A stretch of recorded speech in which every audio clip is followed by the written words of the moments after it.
Ladies and gentlemen, we are live for Yankton Bucks hockey here in Yankton, South Dakota. South Dakota actually makes sense with how cold it is outside. Brayden Butler here on the broadcast, KYN TV today for Yankton Bucks hockey. Dave Spencer with me as always for these hockey broadcasts. And Dave, one of the rare times you're out at the ice rink and it's warmer in the building than it is outside. Well, you have to remember the wind chill factor in here is not a factor, so we got that going for ourselves. But yeah, it's going to be a cold week in South Dakota. Yeah, but hopefully we got some play on the ice. That'll heat things up today. We got the Yankton Bucks hosting the Brandon Valley Ice Cats. This is your pregame report, pregame rundown brought to you by Hy-Vee with a helpful smile in every aisle. We're live from the broadcast booth brought to you by the Fairfield Inn and Suites and Holiday Inn Express in Yankton. Get great rates and flexible reservation changes by calling the Fairfield by Marriott or Holiday Inn Express Hotel Direct at 605-653-2250. Got a Yankton team coming in here off of a loss last night at Sioux Falls East. They're 11-6 on the season, 2-1 in games that end up in overtime.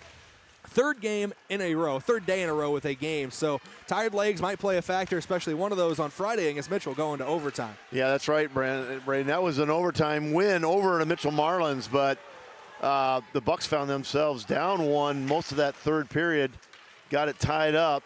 Some great play there, and then got a shot fairly early, or a goal fairly early in the overtime to win that thing, which was a nice win to have. And then ran into a pretty hot Sioux Falls East team last night, who was just above Yankton in the standings, and they played a really tough overtime game the first time around up in Sioux Falls. But to no avail, the Flyers came out hot, 3-0 lead early through two periods, and tough time for the Bucks to come back on that. So as you raise the question, how are their legs after three in a row? We checked Brandon's schedule. They played one Friday but had the night off last night. So got to be on your A game. You look at the standings and maybe you say, oh, there's Brandon towards the bottom of the league standings. But if you talk to Coach Terry Pedersen, that kind of happened last year when they played Brandon. Got upset here at home on a weekend. They thought a weekend where they had to play 3 games and walked away with no wins that weekend. So they'd hate to lose, go 1-2 over the weekend. Need to go 2-1. And as we're getting down to the end of the season, 5 games left, including today, for the Bucks. They'll have one more home game after this as well. It's a tight race right in the middle of that pack. Top 8 obviously get in, and mathematically, Yankton is fairly secure. I don't want to write the book on them being 100% in yet, but fairly secure right now. They're, I believe, 11 points ahead of 9th place, which put them in that top 8. But middle of the pack right now, you got Sioux Falls East, who's 3 points ahead. Aberdeen 1 point behind. Mitchell, which that was a huge win for Yankton. Yeah. They're now 3 points ahead of Mitchell. And then Watertown a little farther back in 8th with 15 points. But you're getting really tight in the middle of things because even just a few points ahead of Yankton, second place Sioux Falls West and Brookings is tied for them on points. They're 28, so 5 points ahead of Yankton here down the stretch. So we're getting down to brass tacks in the regular season. All these teams, they want to go to Watertown. That's where the state tournament is this year in the middle of March. And for Yankton, it'd be the first time for their varsity level. That'd be a monumental moment for the Yankton program to get to the state tournament. As you said, only the top 8 make it. Just finished out of sight of the tournament last year. Again, look back at that season, gave up 3 losses in the middle of this early January. Coach Pedersen just kind of killed them. Had to really battle hard to get back to this. But it'll be interesting to see it. Get the win today, which would be huge. And then on the road next weekend up in Watertown for a pair. And, Aberdeen. No, Watertown. We're playing Watertown will be back here. Aberdeen Watertown's will be here, so they got on the road to yeah. Aberdeen for 2. And Aberdeen is right behind Yankton in the standings. So, we've got to take one game at a time. That takes care of Brandon Valley today, but that will be a big weekend next week for the Bucks. A win tonight will put Yankton 3 points clear, I believe, of Aberdeen going into that weekend out there. And then also on the same amount of games played, too. So that'd be a very big weekend out in Aberdeen. Yankton would want to at least split that at that point, but obviously want to sweep that as well. You can't look too far ahead. Brandon Valley tonight at home for the Bucks, but a broadcasting note, they will be the visiting team on the scoreboard. Brandon plays a home-and-home with Yankton, but don't have a home ice to play on at this very moment or for this day. So they're playing here in Yankton. Brandon Valley will be the home team. Yankton will be the road team. And that'll be, if you see on our camera at all, the scoreboards at any time. And the numbers are backwards than what you'd expect. Right. That is why. And you'll see Yankton in their away dark jerseys, which are really sharp. Really like the color combo for their dark uniforms. And that was really a neat picture if anyone saw it. beating Brookings a couple weeks ago up in Brookings. They won with 5-3, and they had a great picture of the Bucks around the net with the scoreboard saying Bucks 5, Rangers 3, and they're in those dark uniforms. Brayden, it was a really cool picture and a really big moment for Yankton Hockey to beat them on Varsity up there on their home ice. Yeah, a big win for the Bucks, as you mentioned recently, over Brookings. I believe the first time for the Varsity on the road in Brookings. First time on Varsity. We beat them in JV in the past.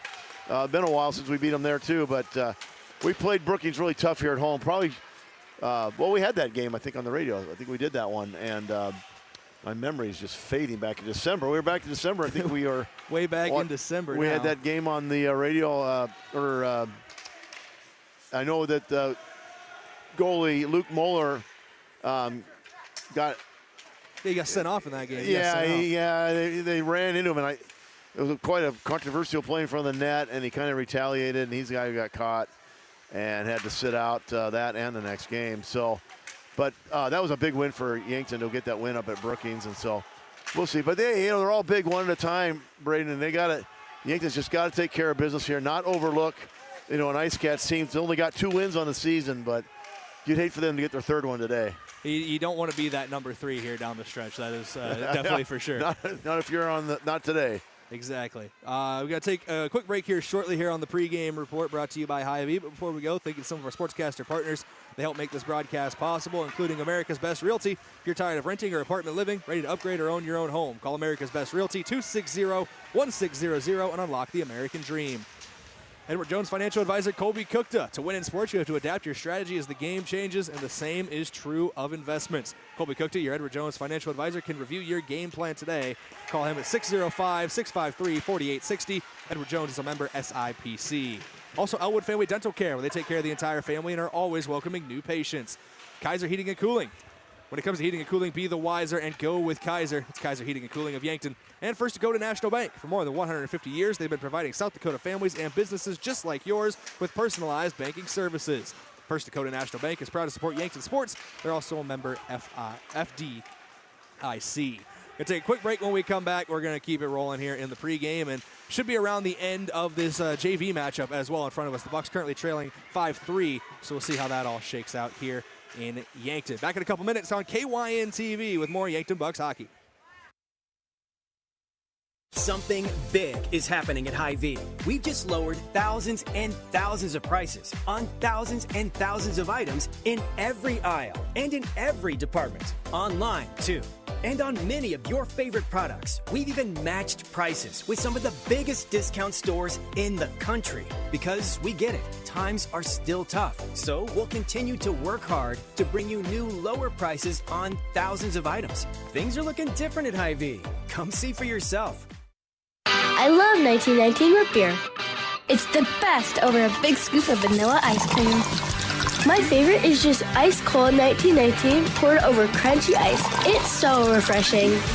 It's the creamiest root beer ever. 1919 root beer is the perfect treat. Brewed in small batches with only the finest ingredients. It's the creamiest, full-bodied, alcohol and caffeine-free draft root beer available. It's a taste tradition since, 1919. The Boathouse is for everyone. Axe throwing, mini bowling, shuffleboard, beanbag, golf, pool, and darts. Plus awesome food and drinks with lots of cold craft beers and other beverages. Some say the Boathouse is the most fun you can have on land. Trivia on Tuesday nights, music bingo on Wednesdays with live music on Friday night. This is downtown Yankton's fun gathering place for all ages. If you can't be on the boat or at a Bucks or Gazelles game, then it's the Boathouse. Kaiser Heating and Cooling is your hometown heating and cooling professionals specializing in heating your homes, businesses, facilities, and farms. Our trained product line is capable of heating homes of all sizes up to the largest industrial facilities. We also install and service in-floor heating systems, shop radiant heaters, hanging garage heaters, and of course our premium line of Heat and Glow gas and wood fireplaces. When you want to stay warm this winter and feel the heat, remember Kaiser Heating and Cooling, Yankton's most trusted heating professionals for over 76 years. Oh, Sheboygan, I just can't get you off my mind. There's no better way to tip off your party than with Sheboygan Natural Casing Wieners, all beef hot dogs, or cocktail smokies. Make your party a slam dunk. Put some Sheboygan on the table. Available at your favorite local grocer and produced with pride at Simple Meats in Yankton. The way it tastes is simply divine. I got Sheboygan on my mind. Sheboygan. Look at all the pictures of the resort you'd stay in every year. All you need to do is pay reasonable maintenance fees once a year. With any contract that you're signing, read and understand everything. What happens if you cancel? Can you get out of this contract? If you feel pushed into signing the contract, you need to stop and take a step back. If you have questions, contact the South Dakota Office of Attorney General's Consumer Protection Division at 800-300-1986. Hey, weekend warriors and outdoor explorers, something big is rolling in. For a limited time, Explorers Credit Union is slashing your qualifying rate in half on boat and camper loans. That's right, from February 10th through 21st, gear up for your next exploration with the lowest rates of the season. Get ready to chase sunsets, reel in the big one, or wake up to those lake life views. Pre-apply now at explorerscu.com. Membership eligibility required. Offer subject to change at any time. Terms and conditions apply. NCUA insured. Looking for fuel or more? Stop by Triple Time Rudy's, your locally owned convenience store at 17th and Broadway. At Triple Time Rudy's, they're proud to support the community, offering fuel discounts to Yankton's largest employers and backing local activities and events. Inside, you'll discover regional favorites like Dimmick Cheese and premium meats from the Kaler and Renner lockers. Whether it's a quick snack, a tank of top-quality fuel, or a taste of local goodness, Triple Time Rudy's, fueling your day, fueling the community. The mission of State Farm is to help people manage the risks of everyday life, recover from the unexpected, and realize their dreams. Hi, I'm Roy Wilcox with State Farm Insurance. We have been helping customers get to a better state for over 100 years. No matter where you are in life, we're here to help you make the right play calls for your insurance coverage. Give me a call or stop by anytime. Call Roy Wilcox State Farm Insurance today, 665-7140. Find more at roywilcox.com. Do you want a job that keeps it real? At Truxedo, a real truck company, we keep it real by promoting our values of excellent service, teamwork, accountability, and innovation. Join the Truxedo team and enjoy your next career adventure. We have a variety of openings, including weekend maintenance technician 2. So don't wait. Get up, get out, and apply at realtruck.com/careers. Start your next adventure with a career at Truxedo. Welcome back in here on KYN TV for Yankton Bucks Hockey. Brayden Butler, Dave Spencer joining you on the broadcast today. Wrapping up the JV game in front of us right now, just over a minute left to play. 5-4 Yankton trails in this JV game, and before a little break in the action timeout here, they did pull their goalie, and we're trying to get a 6-on-5 to try to tie this thing up, Dave. So this one's going down the wire in the JV. Hopefully we have just as fun a one, or at points as exciting. Yeah, I think for the home crowd, they'd like to see a little – not such a close game and in trailing with 1:17 to go. But yeah, Yankton has pulled their goalie. They're going to come back with a face-off in their end of the rink, and I don't know if I think they'll probably put the goalie back out there with his. Well, it's just outside the blue line of the Yankton zone, but dangerous spot. You can always put a player back there, not necessarily. Oh, here comes Garrett Haas back in the net for the Bucks JV team. So always intense, Brayden. When that one's going to go out of bounds. No. Out of bounds. You like that call? How about hit the net? Fun when teams are trying to get that goal, they pull the goalie. People might say, why are they pulling the goalie? Well, they want to get one more skater that can try to score one in. Yeah, you leave the net open, but if you lose by 1 or 2, what's the difference? You might as well try to get that tying goal. Yeah, we saw that in the Bantam game right before this JV game. 6-5, Yankton won that one over Sioux Center, but the Storm pulling their goalie late, trying to get one back in that one. I believe Bantam B, right? That was Bantam B. That was a big game for Yankton. They won. Sioux Center was in first place in that division, and Yankton was just knocking on the door, and they got the win. So I think they took over first place. Their state tournament is 2 weeks from this weekend. Next weekend, Yankton will be hosting the Pee Wee State Championship here in Yankton. So that's always a lot of fun. That will be a lot of fun. Good to host some state events here at the 4-H Kiwanis Ice Center as well. So then it's interesting when they pull the goalie and they shoot the puck down. It's a defensive move. They try to kill the clock and get to the other end, but it becomes an icing call.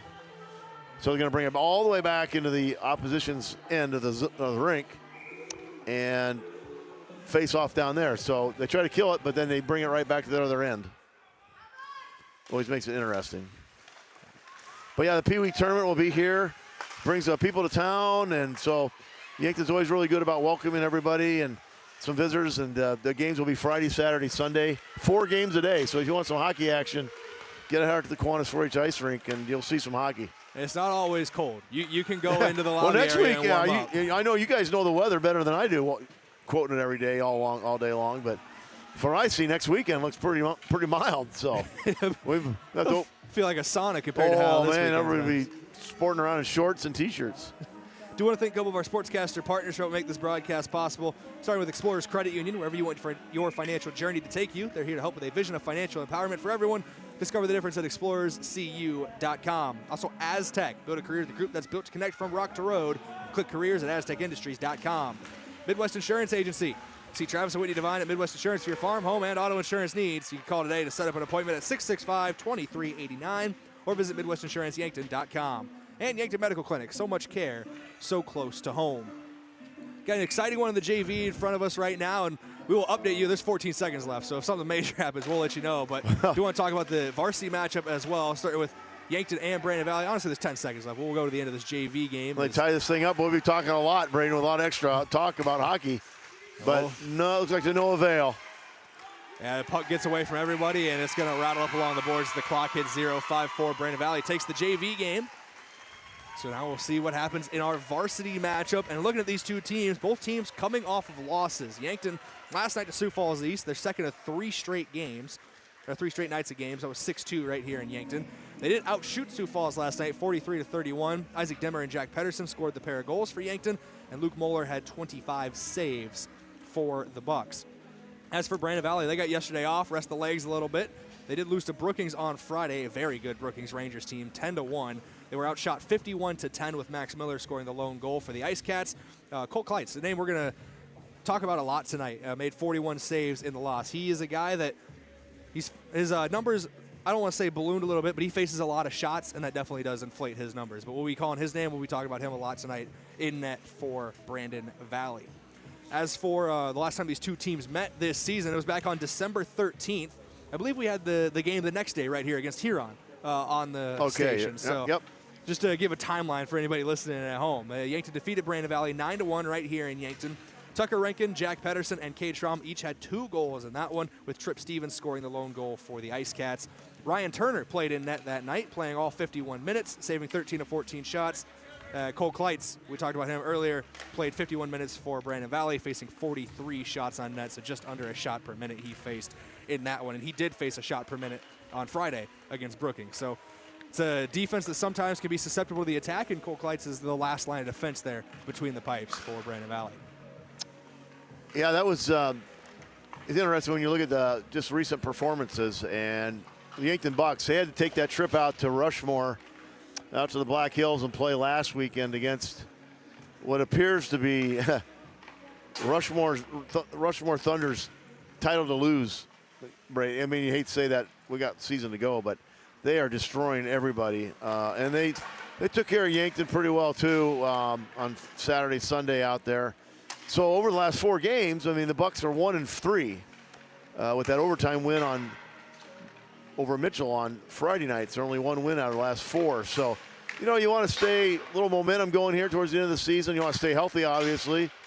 On paper, this looks like a game Yankton should win, but we don't play them on paper. You got to get out here and make it happen on the ice. And so, pretty big couple, 3 weeks for the Bucks to go yet. As we talked early on about this state tournament berth and where things could go, and try to finish as high as you can in that state tournament play. Top 8 make it, and of course they seed it 1 through 8, so 1 versus 8, 2 versus 7, and so forth. But it all starts here. It would be a nice win today for Yankton to go get that record to 2-3 over the last 5. See what they can do up in Aberdeen next weekend. Get a little momentum going as they go the trip up north. Good thing they're going next weekend and not this weekend to Aberdeen, because you think it's cold here. It's probably colder in Aberdeen. That is for sure. Usually it is, but. I do want to thank a couple more sportscaster partners before we go to another quick break here on the pregame report brought to you by Hy-Vee. We'll start with One Office Solution. They're the one source for all your office products, including copiers, furniture, and office supplies. Located next to Pizza Ranch on Broadway in Yankton. Also, Graham Tire. They do more than sell tires at Graham Tire of Yankton. They're your auto service and tire store next door. The UPS Store, offering packing and shipping, plus printing services, mailboxes, and direct mail services, helping small businesses reach their goals in Yankton across from Walmart. And FNBO, the Great Big Small Bank, proud to serve the community for more than 165 years. Stop by your local branch or visit fnbo.com, member FDIC. Going to go to break here on KYN TV. When we come back, we're going to keep talking about these two teams. We're going to go over some stats, team stats and individual stats for the Bucks and the Ice Cats. Also, for those watching on KYN TV, your scoreboard's going to change a little bit at the break. With Brandon Valley and the lighter jerseys, we're going to change them from black on the scoreboard to the white jerseys, just so there's less confusion. But don't worry about it too much. If you don't notice, then I shouldn't have brought it up in the first place. You listen to KYN TV. Thank you for joining us for some Yankton Bucks hockey. He's Dave Spencer. I'm Brayden Butler. We're back in a couple minutes. Is it the competition that keeps bringing you back? The long-standing rivalries? Or is it seeing friends again and cheering on your favorite team? At First Dakota, we're here for it all. We appreciate the fans, the players, the coaches and officials, the concessions crew. The shared community experience is part of what makes life here great, and we're here for it. See you at the game. First Dakota National Bank, member FDIC. Throughout American Heart Month, Yankton Medical Clinic cardiologists remind you to love your heart. Move it, move it, move it. Exercise remains the best way to maintain a healthy heart. Brisk walking 2.5 hours a week can go a long way in helping your heart. This Love Your Heart message, courtesy of Dr. Pajuru, cardiologist at Yankton Medical Clinic. To schedule an appointment with Dr. Pajuru, call 605-664-2741. No referral needed. Learn more at yanktonmedicalclinic.com. So much care, so close to home. FNBO is the Great Big Small Bank, and for more than 165 years, we've been with you where you are. A bank that's ready for all your needs, both big and small. Here to help you earn more, save more, so you can do more every step of the way. It's what you can expect from the Great Big Small Bank. FNBO, independent and family-owned for 6 generations, and ever so focused on you. Stop on by or visit us at fnbo.com, member FDIC. If you want a job where your work matters, you belong at Avera. Here, we've invested in our workforce because every Avera team member drives our health ministry forward, making a difference in lives and communities every day. We offer competitive pay, great health insurance, and even career opportunities. We're putting people first, including you. Search for local job openings and apply at avera.org/careers. Looking for the perfect place to get together with friends and family, watch the game, and enjoy some of the best wings in town? Make plans to visit Checkers Sports Bar and Grill. Whether it's college basketball, hockey highlights, or any other sport, your game day cravings are covered. Enjoy the action while you dig into mouth-watering wings, juicy burgers, and stacked sandwiches. Open Tuesday through Sunday. Checkers Sports Bar and Grill is Yankton's favorite spot for food, friends, and sports. Your game days belong at Checkers. Have a large group or event that you'd like to offer clothing for? JJ Benji's can make you look good. Instead of you taking orders, collecting money, and then delivering the clothing, let JJ Benji's handle it all. JJ Benji's will create an online store with the merchandise you want to offer. People order, pay, and then JJ Benji's will ship it. You just provide a link or QR code to the online store, and that's it. Contact JJ Benji's in Yankton for more information. I'm Colby Cookta, one of your Yankton Edward Jones financial advisors. We're all about financial investments, but we also value the investments of time, patience, and encouragement our young athletes receive from their coaches, teachers, and mentors. That's why I'm a proud sponsor of the Yankton Bucks and Gazelles on KYNT. Call 605-653-4860 or visit edwardjones.com for all your investment needs. I'm Colby Cookta, financial advisor Edward Jones Yankton, member SIPC. Mount Marty is committed to excellence in nursing. We really go the extra mile to care for our students as a whole person. My name is Crystal Diedrichson. I am an associate professor of nursing at Mount Marty. As a Catholic Benedictine university, we can incorporate God and prayer in our regular classwork and interactions with students. And in addition to that, we care about the students in other aspects of their lives. Start your journey at mountmarty.edu. Did you ever hear that cheese is the favorite food of all mice? Well, that's just a myth. Here's the fact. Mice love all food, often eating up to 8 pounds of it in their lifetime. Mice spread disease through urine, droppings, and dander, contaminating food and surfaces like counters and floors, and that's no myth. A pest professional is your best defense against the devastation rodents, termites, roaches, and ants can cause to your home and family. Olson Pest Technicians, 1-800-KIL-BUGS. If you've been suffering from chronic pain or a recent injury, check us out, Lane, Reed, and Cole Sawatsky at SWAT Chiropractic and Rehab. We offer a wide variety of treatments and techniques, including dry needling, cupping, chiropractic adjustments, and sports rehabilitation. Our mission is to ensure an individualized and efficient treatment plan to get you back on your feet. From ankle sprains and sports injuries to neck pain and headaches, we've got your back. Give us a call or book an appointment on our website. SWAT Chiropractic, specialized wellness and therapy. Welcome back in here on KYN TV. Yankton Bucks hockey warming up right now are both teams. The Yankton Bucks hosting the Brandon Valley Ice Cats. And with the names on the ice, let's talk about some of them that are going to be contributors for both teams today. Looking at some player stats, and it starts with two guys in terms of skaters for the Bucks. You got Jack Pedersen and Tucker Renken. Both got 29 points on the season. Pedersen with one more goal, Renken with one more assist, but basically identical numbers for Yankton's top two guys. Yeah, you got to like the points total for that, Brayden. I mean, it's, they assists and goals, they're both important. The old hockey scoring for the individual used to give 2 points to a goal, 1 for an assist. But you do the math today, it's 1 apiece. So they're just as important. I mean, getting an assist to somebody, get the goal, I think it helps create team play and maybe takes a little bit of the individual stats out a little bit. But when you got two guys at equal points like that, that's pretty good distribution. And then you got Connor Praxelos, he's got 18 points on the season too. And Kylan O'Connor, we don't talk about him. He's not that flashy of a player, but he scores goals and he gets assists because he's got 22 points and a really solid player for the Bucks too. And we haven't mentioned earlier, this Bucks team is a very young team, Brayden, as far as their not a lot of seniors. Praxelos is a senior. He's going to go play some college hockey over at Dordt College at the club level over there. That's a long historic program.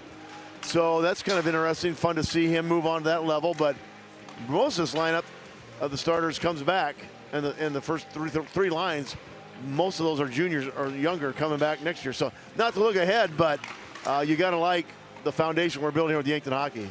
Just because the present's going really well doesn't mean you can't think about the future as well. This Yankton program, mentioned, I don't know, we were talking about off air with camera operator Josh Bolter, KYNT news director, stepping in to run camera today. So big thanks to Josh. You're talking about the origins of the program a little bit. I know we've covered it on the broadcast before, so we don't gotta go too in detail again. But as much as I'd love to be honest.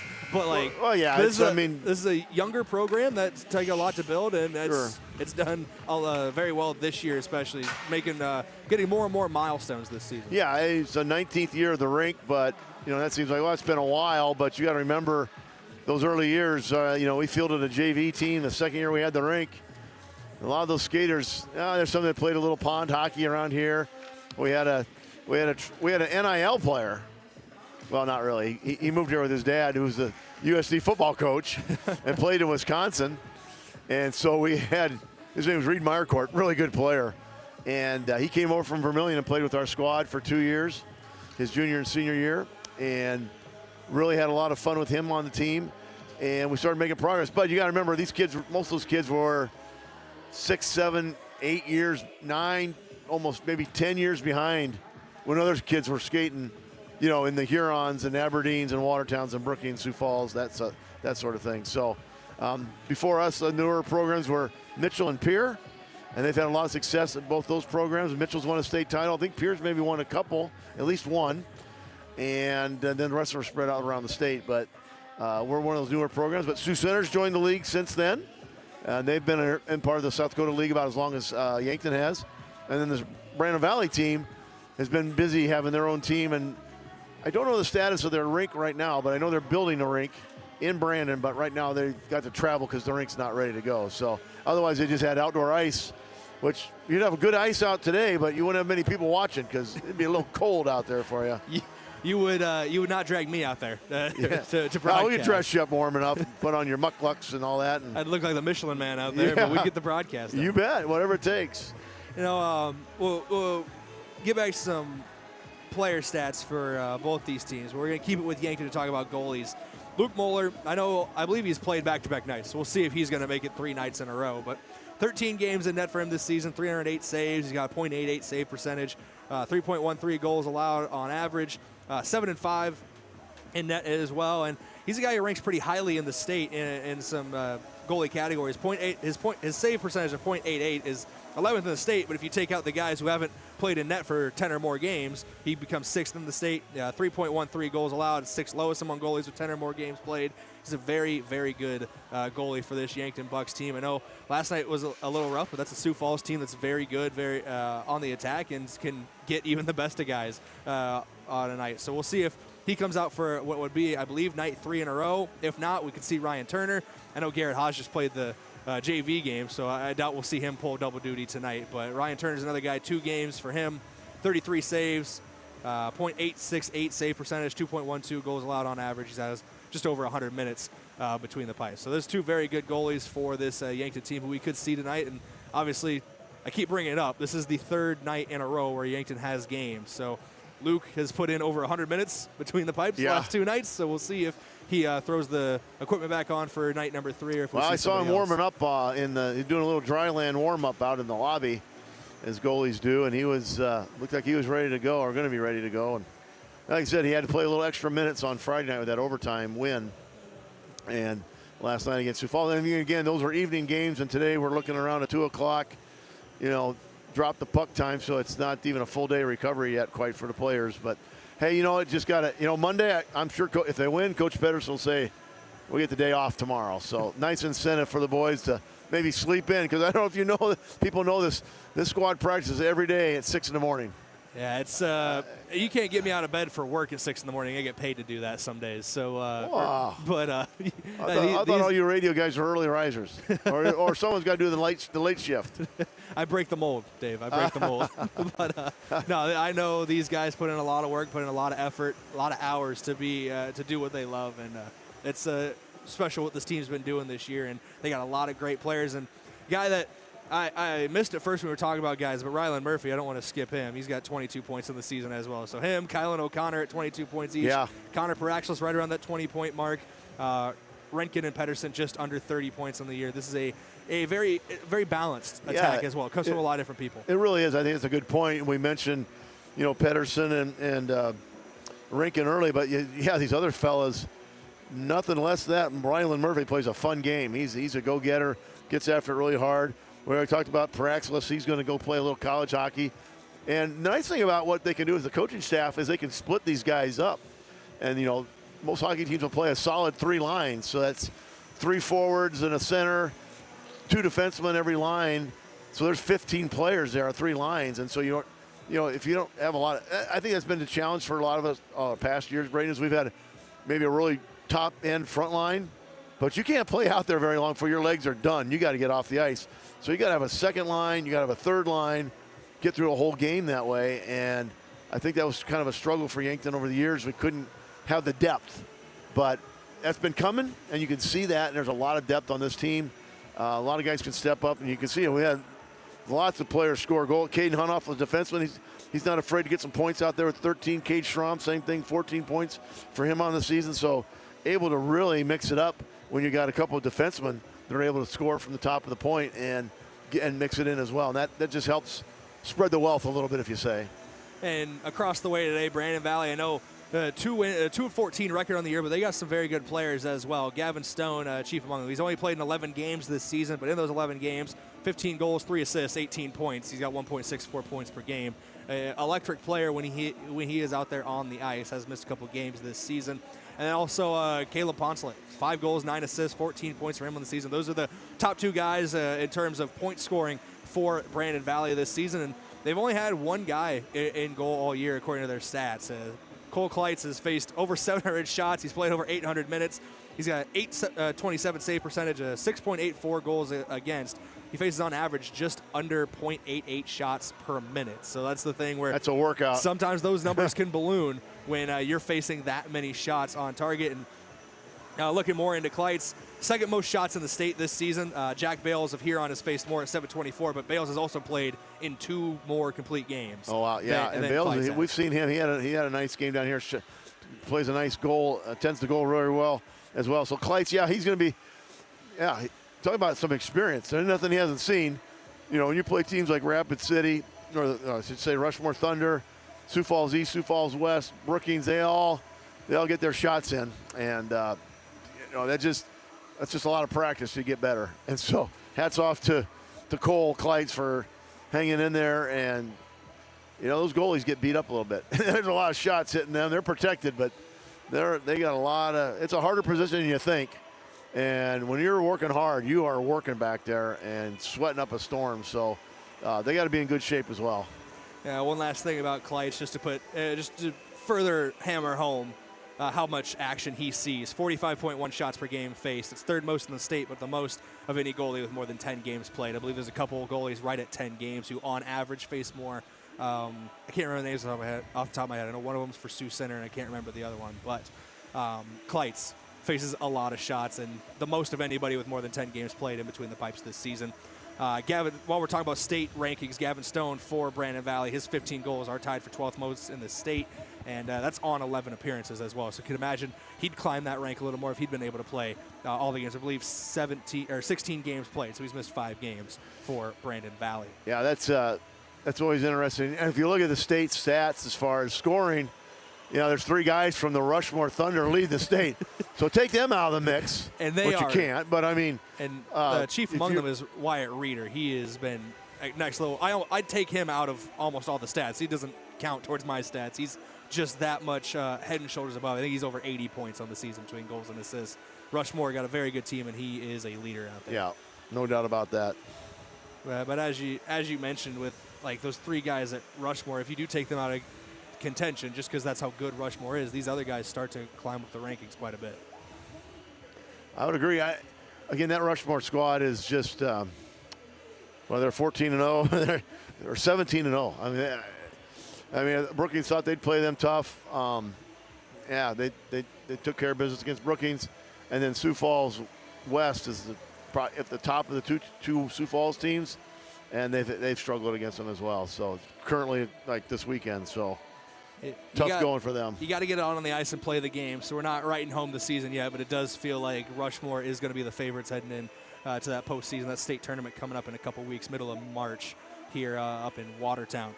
We're going to take another break here shortly on KYN TV. Before we go, thanks to a couple more sportscaster partners, including Yankton Thrive. It's a thriving business economy in the Yankton area. Your one source and resource for all businesses from retail to manufacturing is Yankton Thrive. For more, go to yanktonsd.com. Floor Tech, whether your home or floor is wet, call Floor Tech at 665-4839. Sureco, proud supporter of Yankton Sports. We need to be sure. Make it Sureco. And First Chiropractic Center, making life better, one adjustment at a time. They're located at 2507 Fox Run Parkway in Yankton. I also want to thank a couple more. Our KYN TV watch party location at Ben's Brew Station. If it's on KYN TV, it's on at Ben's. So get your friends and family and get down to Ben's. Fans of the game, brought to you by Triple Time Rudy's on Broadway. Whether you're traveling to a home or an away game, be sure to fill up at Triple Time Rudy's, located at 1606 Broadway Avenue. A lot of fans in attendance today, both Yankton and Brandon Valley fans making the trip down. So it's always a nice crowd, and it's always a great environment here inside the Ice Center. It's been a hockey weekend down here all weekend long, starting Friday. A lot of games yesterday, a lot of games today. Pee-wee played, the Pee-wee level played, the Bantams played. Obviously, we got the junior varsity capping off the afternoon, but it's been the parking lot's been full here on Whiting Drive. Brayden, with a lot of great hockey and fans from all over coming in and having a great time. And, like I said, it's cold outside, but it's okay inside. Yeah, it's no wind chill. It's colder than you're going to find in your apartment or your house, but it's definitely nice in here. Well, it's supposed to be. You get out of nice that wind chill. Yeah. You get out of that wind chill, and that is the major thing there. Officials of the game as well, brought to you by the South Dakota Office of the Attorney General. They have the law on the ice. And actually, I realized earlier we forgot to go over standings. So your standings review brought to you by Rhonda Westland State Farm Insurance. Let Rhonda review. They're on 4 points this season compared to Yankton's 23. We mentioned earlier how much Rushmore has kind of separated themselves from the pack. There's a full 6 points separating them from second place, and that same amount of points separates second from sixth. Yeah, it's real tight. This whole middle part of the potential 8 teams making the state tournament, it's very, very tight. So I think you probably want to try to stay, if you can stay out of the 4-5 spot and not have to face Rushmore somewhere in that tournament. I know I'm getting ahead of ourselves, but assuming we make the state tournament, try to stay out of some of those spots where you're going to end up playing Rushmore in that. Well, obviously, if you're 8th, you're going to play them.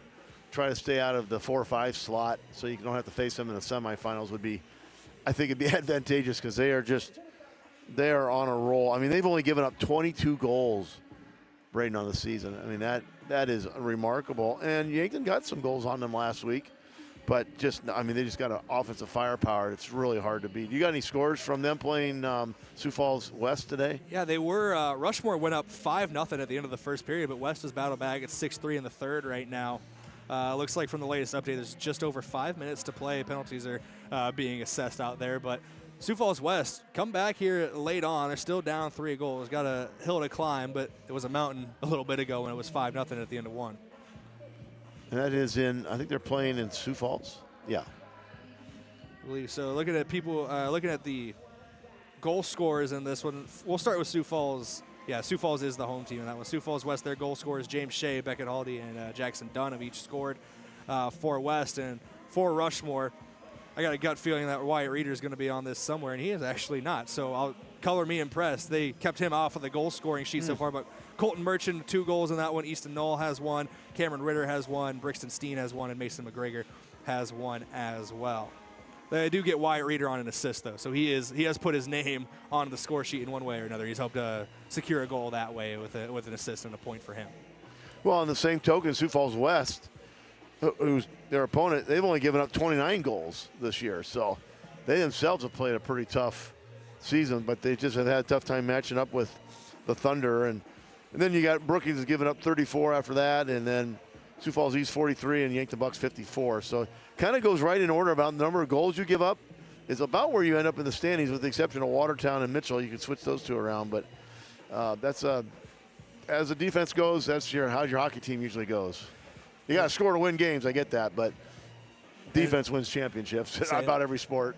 You brought up Mitchell and Watertown kind of being the outliers. That's just Mitchell's got a very high-powered attack. In terms of goal differential, it pretty much reads as it goes down the list. I think the only thing that would catch there is 10th place Huron technically is allowed as a worse goal differential than 11th place Brandon Valley, but that's by 2 goals. So defense is super important. You can see outside of that outlier of Mitchell, basically the least amount of goals allowed are the guys in that order across the varsity hockey standings right now.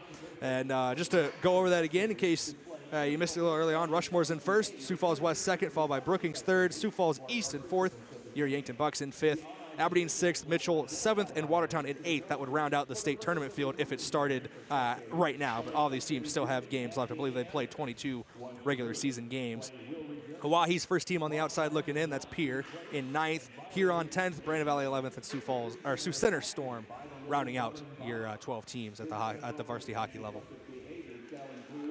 Should be a good one today. We got about a minute left. Teams are getting back out there, so I know they're going to do the anthem and announce starters, and we're going to get rolling here on KYN TV. So we're going to take another break. When we come back, we'll have puck drop and get things going. This is Yankton Bucks Hockey. Dave Spencer, Brayden Butler here on the call for you today on KYN TV.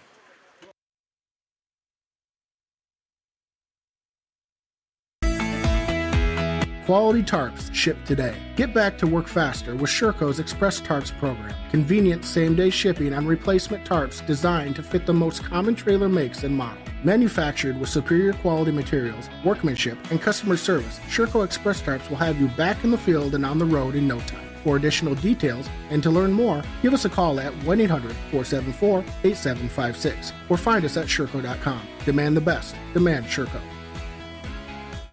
Here's the deal, renters. When you combine State Farm auto and renters insurance, you can save an average of $600 and ready to help you combine auto and renters insurance and save. Call 605-665-4411 today. Like a good neighbor, State Farm is there. Average annual per household savings based on a 2019 national survey by State Farm of new policyholders who reported savings by switching to State Farm.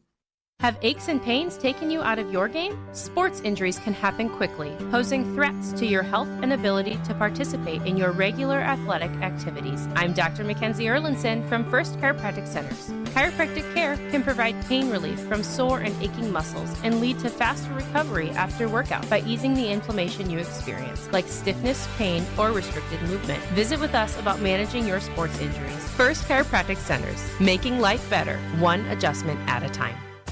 I've been around long enough to know nothing is really free. This is Larry from Larry's Heating and Cooling. This is true in the heating and cooling business. When you hear about free furnaces or air conditioners, beware.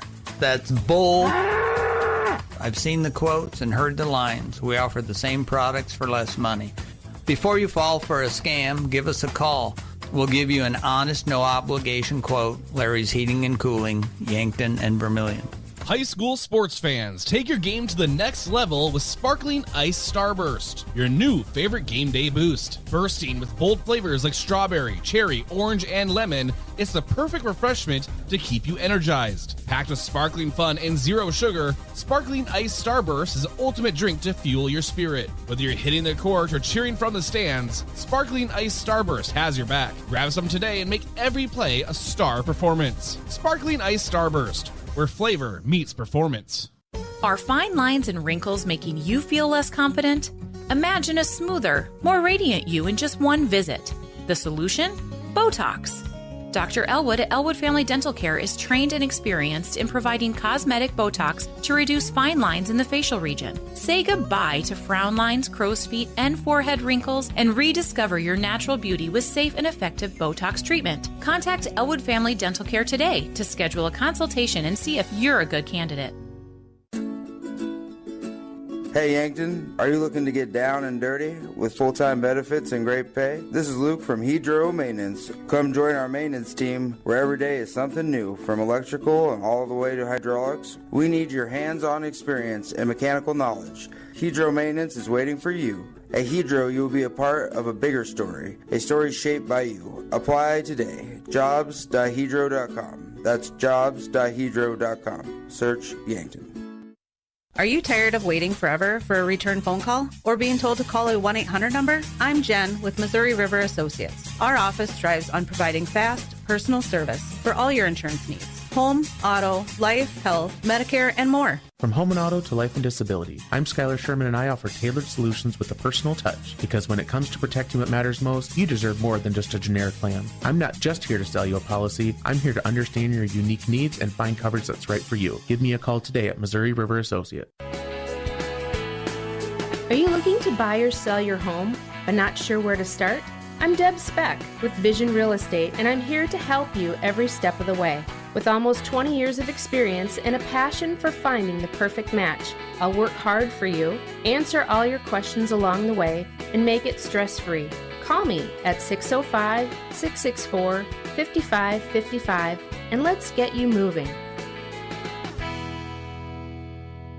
Avoid the winter blues with a staycation at the Holiday Inn Express or Fairfield by Marriott in Yankton. Traveling during the winter can be a hassle, but a quick evening or weekend stay at the Holiday Inn Express or Fairfield is easy. Each property has a pool, clean, comfortable rooms, free breakfast, and are close to restaurants and the movie theaters. The prescription for the winter blues is a stay at the Holiday Inn Express or Fairfield. For great rates and flexible reservation changes, call either hotel direct. Welcome back in here, KYN TV for Yankton Bucks Hockey taking on the Brandon Valley Ice Cats. And Dave, I feel like I wasted a bit of my time in the pregame because we talked at length about Cole Kleitz, and they're making a switch in net today. Kleitz not between the pipes. It's Quinn Reinwald who will get the start for Brandon Valley in between those sticks. So it'll be interesting to see how he fares today and what, according to their online stats, will be his first game varsity-wise this season. Yeah, I'm trying to remember who was playing in the net there for the JV game. And when I look at their helmets, I think Cole Kleitz was playing in the JV game. And I look back at that. So should have paid a little closer attention. I didn't know we were going to be looking at that situation. But you know what? Hey, strap it on. Let's go. Yeah, strap up your helmets and you play the team in front of you. Look at both these squads. Connor Paraxos takes a shot early. That's one way to welcome Reinwald to the game. glove side save for him. But Paraxis on the starting line, along with Kylan O'Connor and Jason Sedlacek for the Bucks. Caden Hunoff and Easton Pellick as defenders. Yeah, they'll mix that lineup, I think. Coach Pedersen, interchangeable with those lines we talked about in the pregame. The depth we have here for the Bucks doesn't really matter who's out there, what combination. You want to find a 5 group that works well together, knows their tendencies, and plays as a team. So Brandon Valley trying to cross into their end for the first time tonight, or to Yankton's end for the first time tonight, but Yankton gets right back on it. Here's Paraxis down the left wing. He's going to fire one at goal. It's another glove save for Reinwald. Well, you got to like that if you're Reinwald, getting the start today and get thrown right into action and get a couple, I want to say, easy stops, but they were ones that were easy for him to see and gloved them and able to make them and build confidence in between the pipes there. Got a line change here for Yankton. So Tucker Renkin, Jack Pedersen, and it looks like Ryland Murphy coming on for Paraxis, Sedlacek, and O'Connor. This one near the boards, near side. Tough angle for me to get a view on. Brandon Valley wraps around their boards behind net. Open it back into the end. Pedersen behind net. Renkin there as well. He'll pick up the puck. Will Renkin. Centering pass to Murphy. Almost got there. Might have clipped the post a off little the bit. post. Yeah, off the post there. Good offensive set there by the Bucks, trying to get something and set up on the wings and then look for someone in the middle. Had Murphy there to get that shot. You keep doing that all day long, you'll like your chances. Couple shots on goal here early for Yankton, but none so far for Brandon Valley. Murphy trying to find Pedersen, got poked away. Good little poke check there from Brandon Valley. At the point. Pedersen's going to come out. A little shift there and bring Paraxis back in, but like to see the action on the defenseman get it back to the top. Kind of like basketball, Brayden, where you want to take a shot from the outside, get the rebound, maybe kick it back out, try another one. Just keep taking shots. Eventually something will go. And it looks like a couple fresh defenders on the ice as well for Yankton. I see Anders Van Olsen out there now, as well as Grady Van Cleef. He could dumps it into Brandon Valley's end. Ice Catch trying to play it back. It's near the blue line. They keep it in that end. Van Olsen with it in front of net. Another glove save there for Reinwald. Right on that left-hand side of the goalie there. Easy shot. The overtime win on Friday night was a great shot by Jay Sedlacek. A bit of a breakaway. Took a pretty deep shot and got over the goalie's shoulder. I really like to see the shots high because most goalies are good. They get down well on their knees and are able to make the shot. Or the save. It was right off the face-off there. Dawson Thompson. Yeah, you got to be quick off that one if you're the goalie. We'll try to get those shots up high, particularly the stick side or the blocker side. See if you can get that in there and sneak one by them. Right, there's a chance right here. Oh, my goodness. Almost had one. Toms again was there, as well as Cooper Larson. For those watching on KYN TV, I know during those last couple face-offs, the clock kept running. It was stopped for a little while on your stream, so we were letting it run to let it catch back up. Here's Larson with it. Well, centering pass to Toms goes wide left. Couldn't get what he wanted on it. Still far side of the ice. At the point now bringing it in. Loses the puck there for a moment. Does Weisenberger. Puck played all the way back to Yankton's end. So everybody's got to get back on side before they can get going forward again. It's Cade Schramm with it in front of net. Taken away by Brandon Valley. See Schramm on the ice. Jack Pedersen checked back in recently as well. He's got the puck on his... Got a puck on his stick right now. Weisenberger with it, dumps it down. Isaac Dimmer checking in. See Ryland Murphy, Tucker Renkin on the ice now for Yankton as well. Yeah, Isaac Dimmer had a goal last night. Gets to play a lot of JV action as well. Chance for him as he picks up the puck at the point, surveying the scene. Cross ice pass was looking for Pedersen in that left side face-off circle. Puck gets played in center ice. So everybody's got to get back on side. Pedersen tries to race back onto it as it's dumped in. Pedersen almost gets there. Good defensive effort there by Nathan Fogarty. There you go. Oh, that one actually finds its way into the back of the net. There you go. First goal of the game for the Yankton Bucks. There's Ryland Murphy there in the center slot there. You see where he went with that, Brayden? Went top side above the shoulder of the goalie. Found the top of the net. I think I gave an assist to Pedersen, but nice puck movement. Sharing the puck, looking for an open teammate.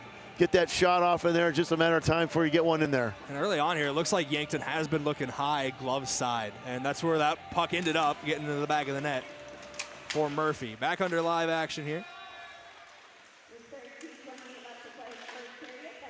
And Yankton back on the attack here in a hurry. On off near the point, tries to dump it down low to Murphy. Pedersen picks it up behind net. Murphy trying to sneak it through on the left side of Reinwald.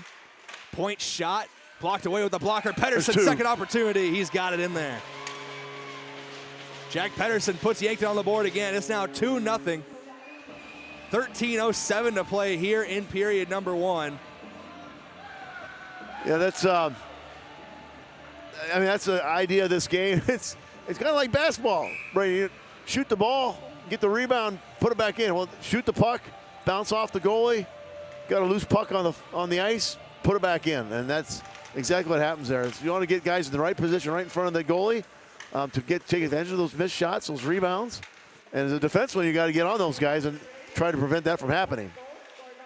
That puck was wrapped around the window by Hunoff. It actually rode the board a little bit. Paraxlis on it now, trying to get into a dangerous area. Puck in front of net. Knocked away. Yankton trying to control it. O'Connor's there. Now Velik near the point. It's dumped in behind net. Sedlacek trying to pick it up for the Bucks, but it's picked up by Brandon Valley. Stevens on it. Trying to pass into the middle there to Miller. Gets away from everybody for a moment. Velik and Miller both going after it. Velik loses his stick, so he can't pick that puck up unless he boots it around a little bit. Hunoff with it now behind his own net. Puck gets played up to Paraxis. That's good defense here. Good breakout here. Got O'Connor on the wing. And Hunoff running up on the right side as well. Unable to control the pass there. Good defensive effort from Aiden Smith for Brandon Valley. And Sedlacek slips in transition. So here's Peters with a shot up. It's off target out wide to the right. O'Connor came sliding in hard. He crashes into the boards along with Peters. Everybody's back up and okay. Hockey players are tough. Oh, they're coming in so fast and so hard on those end lines, Brayden, and you got to stop on a dime. And if you don't, you're going to run into a thing called a board. And the board's got a little give, but not a lot. And that's where some guys get hurt. That's unfortunately part of that. They skate so hard, so fast. There's a nice chance here. I know we talk about it most times with Cooper Larson skating onto the ice. He's easy to spot with the hair flowing out from underneath the helmet. Van Olsen picks it up in his own end for the Bucks. Played into the center ice area, trying to get up to Tom's there. Now it's in Brandon Valley's end. The Ice Cats pick it up. Puck goes to Horstmeyer. Just over 11 minutes to play in this first period still. Yankton up 2-0, scoring a goal in each of the first 2 minutes of the game, but now it's been 2 minutes without a goal for Yankton. Well, another stat we keep during the game is shots on net or shots on goal. So far, Brayden, 10 for Yankton, only 1 for Brayden Valley. We're going to get a penalty here. See what it's assessed to. no, the net came off the post, so they'll get that repositioned and end up with a face-off. So they're going to go to the right face-off circle on Brandon Valley's end. Well, to their left, our right, from where we're sitting.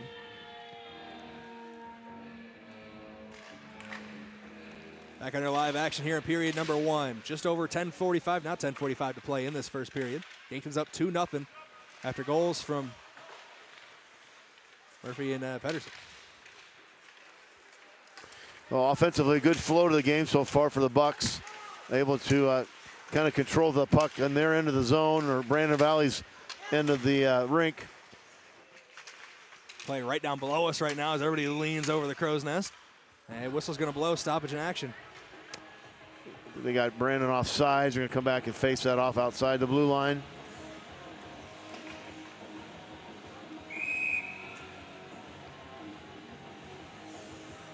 So hopefully Yankton continue to keep this pace up. And I don't want to say cruise to a win, but maybe not to have such a stressful game like they've had the last 2 nights. And you couple that with the stress of playing Rushmore Thunder. I wouldn't say those games were stressful because Rushmore dominated them, but try to get a nice win here today and play fundamentally strong hockey. Yeah, this isn't a Yankton Bucks team that's going to rest on a 2-0 lead either. They're going to stay on that front foot, try to get more. Exactly.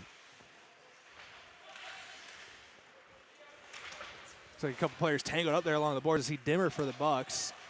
And then Murphy over there as well. As here's a pass into the slot. Ooh. Almost a goal-scoring opportunity there for Brandon Valley. Good effort. Yeah, Bucks have been a little clumped up here a little bit. They need to spread out a little bit. Trying to get the breakout here. Having trouble here. Maybe Pedersen's got a chance. Trying to find the lanes, and Pedersen can find one of those lanes. He's one of the fastest guys on skates. Not just on the Bucks, just in the state.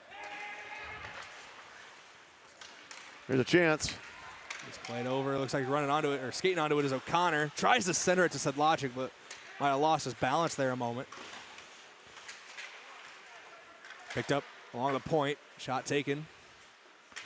That bounced off the bottom of the post there. I don't think it really had a chance to get in there. Going to call icing here. We're going to bring this one back, I think, to Brandon Valley's end of the ice. Whistle blows, clock stops.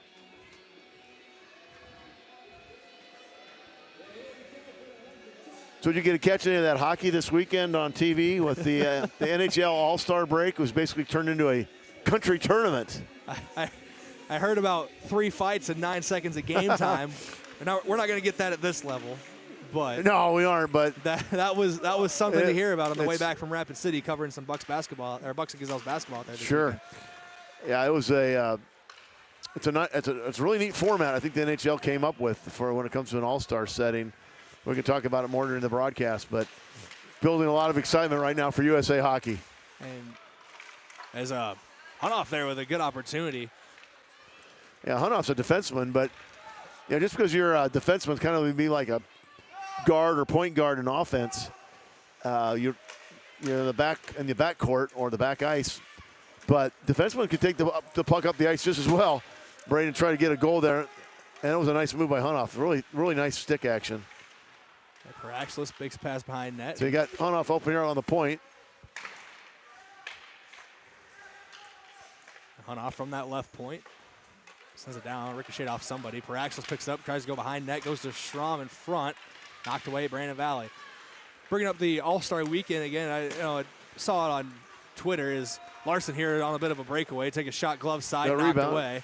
Rebound opportunity, but cleared away for the time being. But you see All-Star games these days, the NBA a little lackadaisical when their All-Star game gets played. The NFL has gone to a flag football game for their Pro Bowl. And the hockey players go, hey, how about we start 3 fights in 9 seconds? And feels like people are putting more on the line for their country than they do their teams for a glorified exhibition.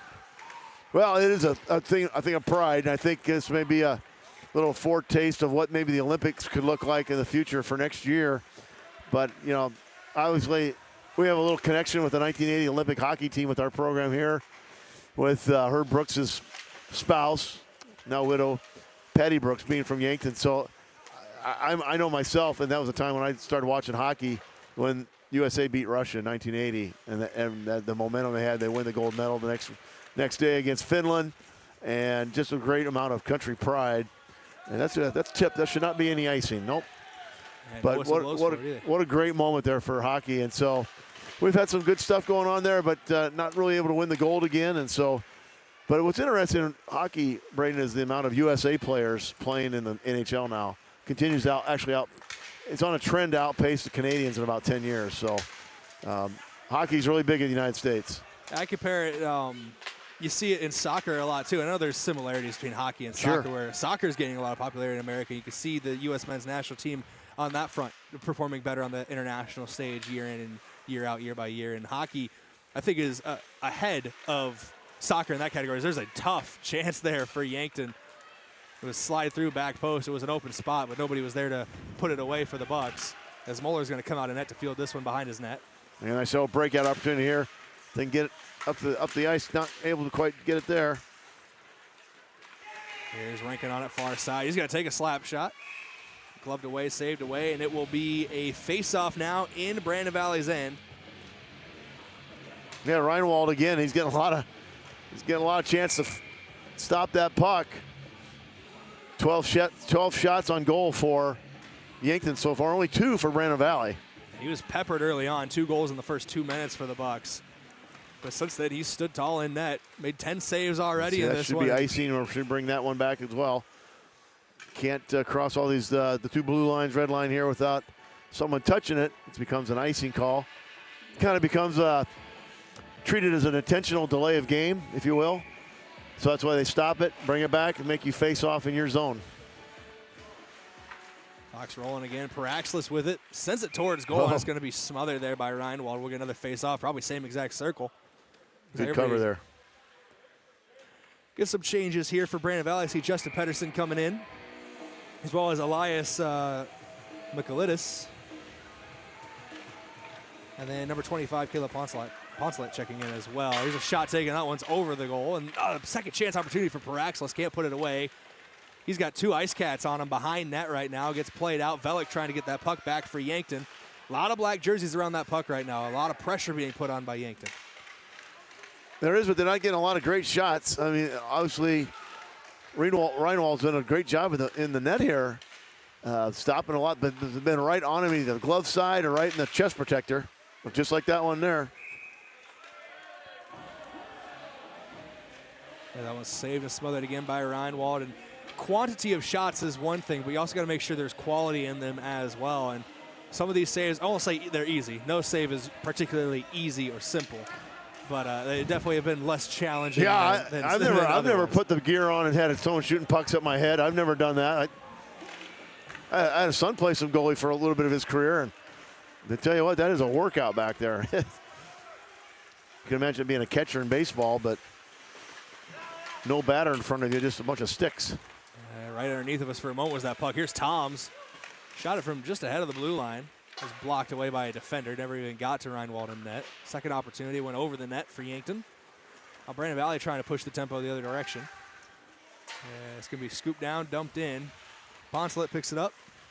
Michaelitis there near it as well. Poncelet still with it on the tape.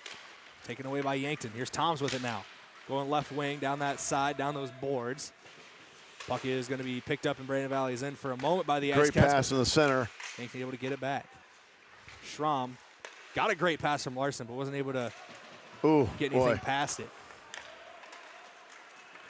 Here's Brandon Valley breaking the other way. Poncelet down the left wing. He's going to take a wrister from basically the point, right around a little further, a little more towards the boards than, say, Ovi's office or anything like that. But you know, some people watch the game and wonder, like right now, Yankton's got it down in Brandon Valley zone. There's only 2 players down there. Well, a lot of times you'll shoot that puck down there. You don't want to make a shift change while you're on the defensive end. You make it when you're on the offensive end, and that's exactly what happened there. Hey, let's shoot it down there. Let's not get called for icing. Let's get 3 fresh legs on, or six set of fresh legs out there, 3 new players, and it's just a way to change up your lineup and keep people fresh. Here's Pedersen back on the ice after a recent change. Renkin and Murphy out there with him. Yeah, the intensity, I don't say the intensity level's down, but just the execution so far for the Bucks has been a little, I'd say, a little sloppy the last 5 minutes. Pedersen with it. Was able to send it goalwards, but Reinwald was able to stop it again. Murphy, another opportunity, but that one's off of a defender. Fogarty is the one that got in the way of that. Fogarty trying to get that puck back for Brandon Valley behind. You got Pedersen right in front of the net here. See if they can get it to him. And Pedersen was setting up, waiting for a pass, but yeah, we've got Brandon Valley's playing some good defense right now, denying the passing lane at the very least. That puck kind of fluttered in front of net, and now it's on a breakaway, and Muller's going to come out and just slap that one right back. That's a nice pass. Get out there, get back on side or offside. So Murphy couldn't quite get back to the blue line in time. Nice little exchanging of pleasantries down there for the looks of between a couple players. Well, it's Sunday. It's always a nice day to say hello to somebody. Oh, we are going to get we're going to coincidentals. So we got 2 in the box at the same time. We call it coincidental, so they've got to sit out there 2 minutes. They don't put the penalty on the clock, but they keep a track of it down in the penalty box. And then after the 2 minutes expire, they can go back the next whistle, stop and play, then they can come back into the game. I didn't see who it was going into the box for Brandon Valley. I didn't catch a number, but Rylan Murphy going into the box for Yankton, and it did look like Murphy. Justin Pedersen for Brandon. And those were the 2 players who were exchanging pleasantries, as I referred to it as. They were talking a little bit, so they probably got tangled up in, as you mentioned, incidental penalties. Well, I got a score for Mr. Josh over there. South Dakota State 87, South Dakota 73. 87-73, Jackrabbits. As former Yote myself, and I know Josh Bolter on camera, former Yote as well, that game was looking good in the first half, very competitive, but South Dakota State seemed to have pulled away down the stretch there. Oops. As trying to keep it in Brandon Valley's end was Hunoff, but couldn't do it. Now skates back behind his own net, trying to reset for the Bucks. Let's see if the Bucks could get one here with under 2 minutes here in this first period.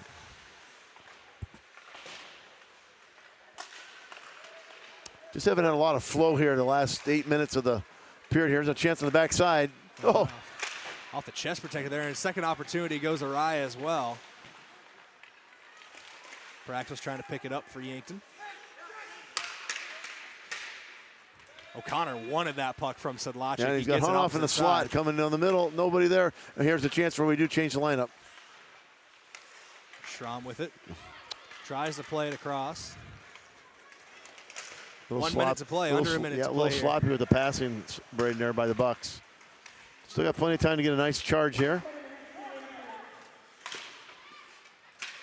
Plays it off the boards to himself. Fancy maneuver there, but taken away for a moment by Brandon Valley. Got Hunoff a chance gets to it take back. it in.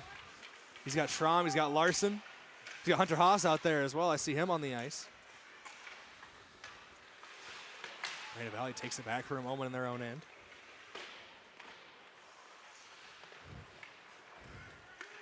Andrews Van Olsen from the blue line. Tip one in. That's good effort there from Schramm. He's going to actually get it in the slot, and Aaron pass there from Brandon Valley, and Schramm in the slot sends it home to the back of the net. 3-0 now your score. Yankton commanding in this first period of play with 22 seconds remaining.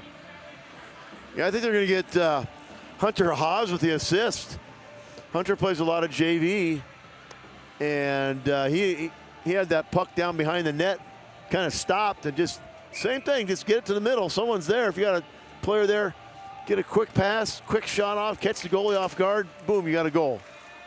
And Schramm immediately firing again. Leave that one too much underneath that one. Ends up in the net above the windows, so we'll be out of play here for a face-off.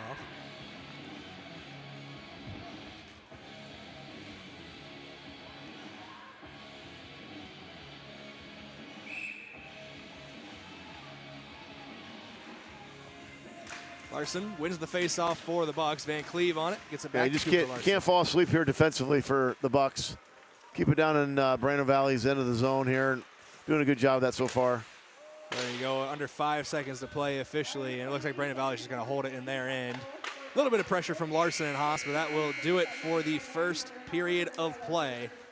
Yankton 3, Brandon Valley nothing after 1. Still 2 periods to go, but the Bucks. A couple things I want to talk about in this intermission, but a lot to be happy about as well with their 3-0 lead. Oh yeah, I think you'll take that. Get that period under your belt. Yeah, if you're Brandon Valley, you got to like the play of goaltender number 23, Quinn Reinwald. I mean, we did not have him penciled in to start.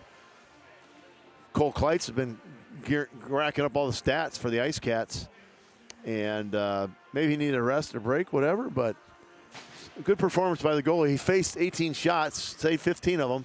There you go. You're going over a shot per minute faced, almost a shot per minute saved. So right. it's a busy first period for that guy. And on the other end, Luke Moeller didn't have to face a lot of shots.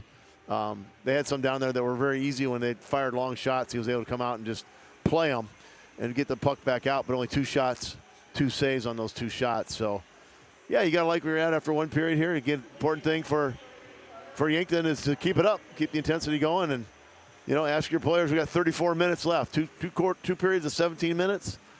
Can we finish strong for the weekend here? Get a win. Maybe get a day off at practice tomorrow and get ready for the road trip next week. But we got to take care of matters right now. Business at hand. And business at hand is a 3-0 lead for the Yankton Bucks. I know.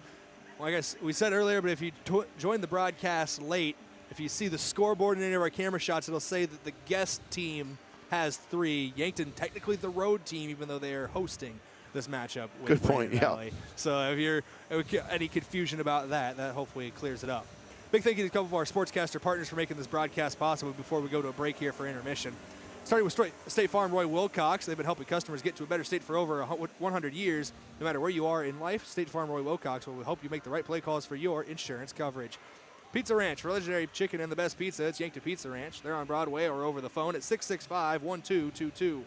Stockman's Motorsports, your local Polaris dealer with a full lineup of Rangers and Sportsmans ready to get you in the fields, in the woods, or wherever you like to go. Stockman's Motorsports is a proud supporter of all area athletes and Truxedo, a real truck company.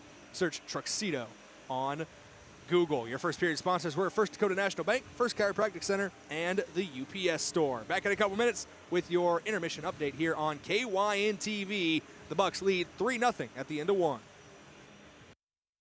Get it cleaned with Buell's. Dress shirts, suits, dresses, coats. At Buell's, they specialize in dry cleaning and pressing. You can pick it up or even have it delivered.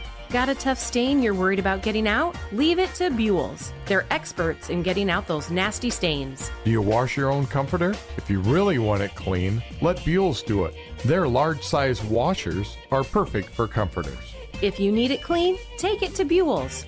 444 West 3rd, Yankton.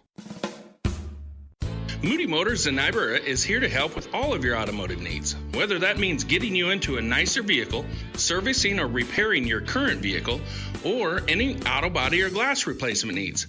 If you're in the market for a nicer vehicle, we finance all new and used vehicles with very low interest rates. Moody Motors in Niobrara, your one-stop vehicle shop. View our inventory online at moodymotor.com. You're in the mood for Moody. Boston Shoes to Boots is your locally owned family shoe store located in downtown Yankton on Cedar Street. We offer the service and quality product to fit the whole family. Whether you're in the market for athletics, dress, casual, or work, come shop with us 6 days a week or shop online all the time at bostonshoestoboots.com. Try out our foot scanner and get fitted for insoles. Happy feet keep you healthy and on the move. Boston Shoes to Boots is proud to support Yankton High School athletics. With the Build Dakota Scholarship, the math is simple. 0 student loans, 0 job hunt drama, and 0 things holding you back. All those zeros add up to a 100% full ride to a South Dakota technical college. With degrees in nursing, engineering, agriculture, automotive, and way more, hundreds of careers are right at your fingertips. Scholarship applications are open now through March 31st. Apply in 3 easy steps at BuildDakotaScholarships.com. Old Man Winter is here, and you don't want your car left out in the cold because of a broken garage door. Routine service of your doors and openers could prevent some future problems, but unpredictable problems could put your door out of commission. When unforeseen problems arise, the professionals at Upper Midwest Garage Door are prepared to get your door going again. Call today for routine service or when a problem arises. Find more at UpperMidwestGarageDoor.com, your authorized Clopay dealer. It's never a good time to find yourself stuck on the side of the road. When you do, call Gary's Towing, your trusted family-owned towing service serving the Yankton area for over 50 years. Whether it's light, medium, or heavy towing, they've got the right equipment and the experience to get you back on the road fast. Day or night, call Gary, Mike, or Mason, 665-4351. Gary's Towing, where experience means reliability. Small businesses are the backbone of our community. CoreTrust helps your business thrive with checking, online bill pay, small business loans, credit card processing, local approval and support for government grants and loans, investments to grow your hard-earned assets, and insurance to protect them. All from CoreTrust, the community bank that's right down the street and everywhere you want us to be. Visit CoreTrustBank.com today. Member FDIC. Imagine paid vacation, sick leave, holidays, and full medical coverage the moment you start a new job. Plus quarterly profit sharing, 5% 401k match, and a company-paid retirement plan your first day on the job. With Parker of Yankton, you don't have to imagine, because all these benefits begin day one. We are hiring assemblers, material handlers, and line operation techs for both shifts. Don't mind working nights? Enjoy a pay differential of $235. If you're looking to upgrade your career and have day one benefits, apply today at Parker.com. Parker, engineering your success. That's you trying to fix the plumbing yourself to save a few bucks. Doing things yourself doesn't always end well. The same goes for insurance. That's why Auto Owners works with local independent agents who tailor coverage to meet your needs and offer discounts for life, home, car, and business insurance. Because sometimes you need a professional to get the job done right. That's simple human sense. Don't gamble. Insure with MT and RC Smith Insurance in Yankton, your independent agent for home, business, auto, life, and bonds. Visit mtrcsmithinsurance.com. Does anyone in your family have macular degeneration? At Vision Care Associates, we are dedicated to delivering the highest standard of eye care, utilizing the latest medical advancements to protect and improve your vision. That's why we offer ZX Pro, a new technology that measures the risk for macular degeneration. ZX Pro is a test used to assess macular health before signs of macular degeneration even begin. Be proactive and schedule an appointment. Vision Care Associates, where the health of your eyes comes first.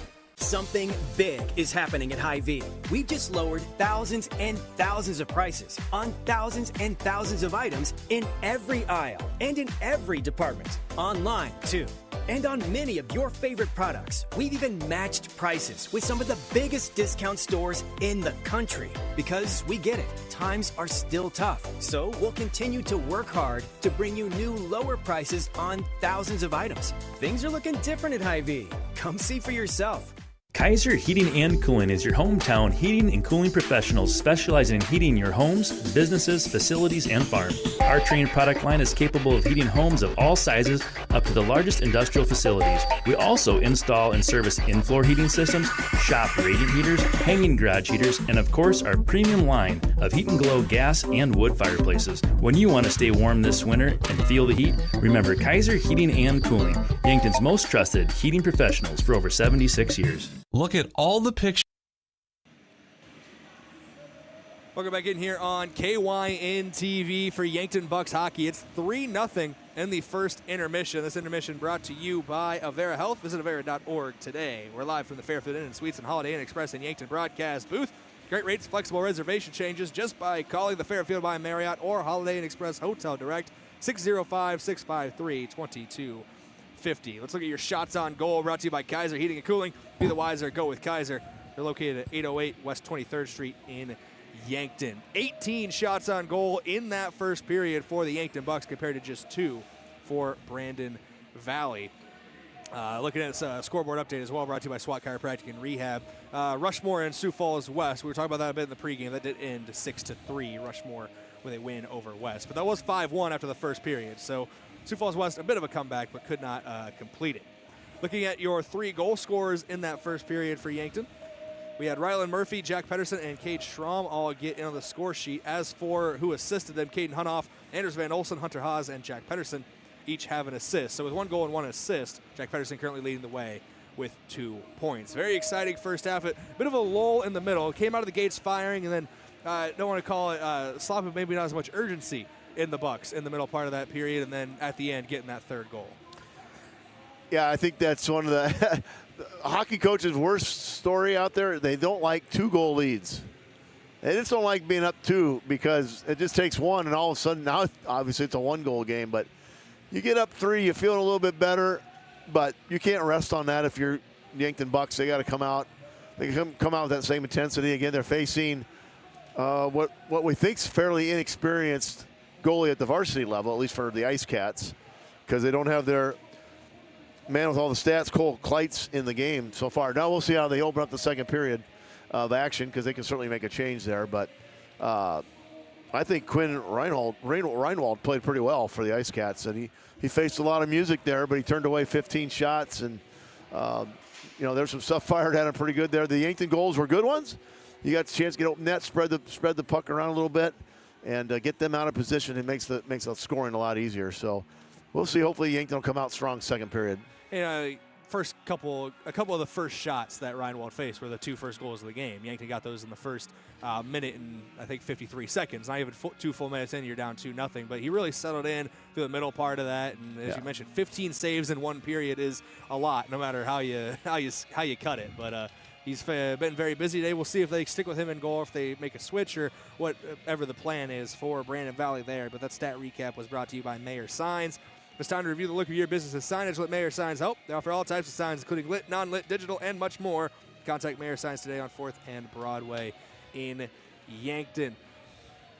Coming into the second period of play, Yankton is up 3-0 over Brandon Valley. And let's talk about a key to the next period, brought to you by Vision Care Associates, where the health of your eyes comes first. They're located at 2701 Fox Run Parkway in Yankton. And Yeah, Dave, I think the key is, on one hand, just keep doing what you're doing, but also don't get lackadaisical. Don't give them an opening to come back in this game. Make it a 2-goal difference. Make it a 1-goal difference. Next thing you know, 17 minutes from now or so, we're talking about a completely different matchup.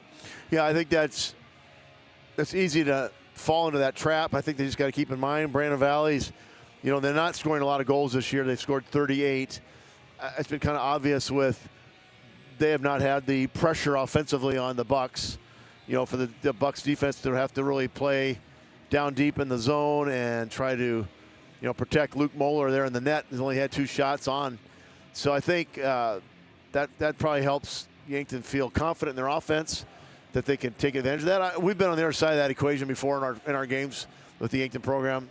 Brayden, we've been exact opposite of this before, and it's just so hard to get offensive going. And when the defense knows that or the opposition knows that, then they can just start playing their game, and you're trying to play catch up. And it's hard to catch up on skates sometimes when you're behind. We're going to take one final break that'll bring us into the second period of play. But before we go, thank you to some of our sportscaster partners, including the Fox Stop. For all your daily convenience and fuel needs, make a stop at the Fox Stop, 1316 West 30th Street in Yankton, serving breakfast and lunch daily, including personal-sized Godfather's pizzas. Buell's Cleaners for rugs, uniforms, linens, and other cleaning services. Go to Buell's in downtown Yankton. Explorers Credit Union. Watch the Coaches Show on Saturday morning, sponsored by Explorers Credit Union. They're here to help with a vision of financial empowerment for everyone. So discover the difference at explorerscu.com. And the UPS Store, offering packing and shipping, plus printing services, mailboxes, and direct mail services, helping small businesses reach their goals in Yankton, across from Walmart. Back in a couple minutes here with your second period of action on KYN TV. The Bucks lead the Ice Cats 3-0. Of the resort you'd stay in every year. All you need to do is pay reasonable maintenance fees once a year. With any contract that you're signing, read and understand everything. What happens if you cancel? Can you get out of this contract? If you feel pushed into signing the contract, you need to stop and take a step back. If you have questions, contact the South Dakota Office of Attorney General's Consumer Protection Division at 800-300-1986. Do you want a job that keeps it real? At Truxedo, a real truck company, we keep it real by promoting our values of excellent service, teamwork, accountability, and innovation. Join the Truxedo team and enjoy your next career adventure. We have a variety of openings, including Weekend Maintenance Technician 2. So don't wait. Get up, get out, and apply at realtruck.com/careers. Start your next adventure with a career at Truxedo. Is it the competition that keeps bringing you back? The long-standing rivalries? Or is it seeing friends again and cheering on your favorite team? At First Dakota, we're here for it all.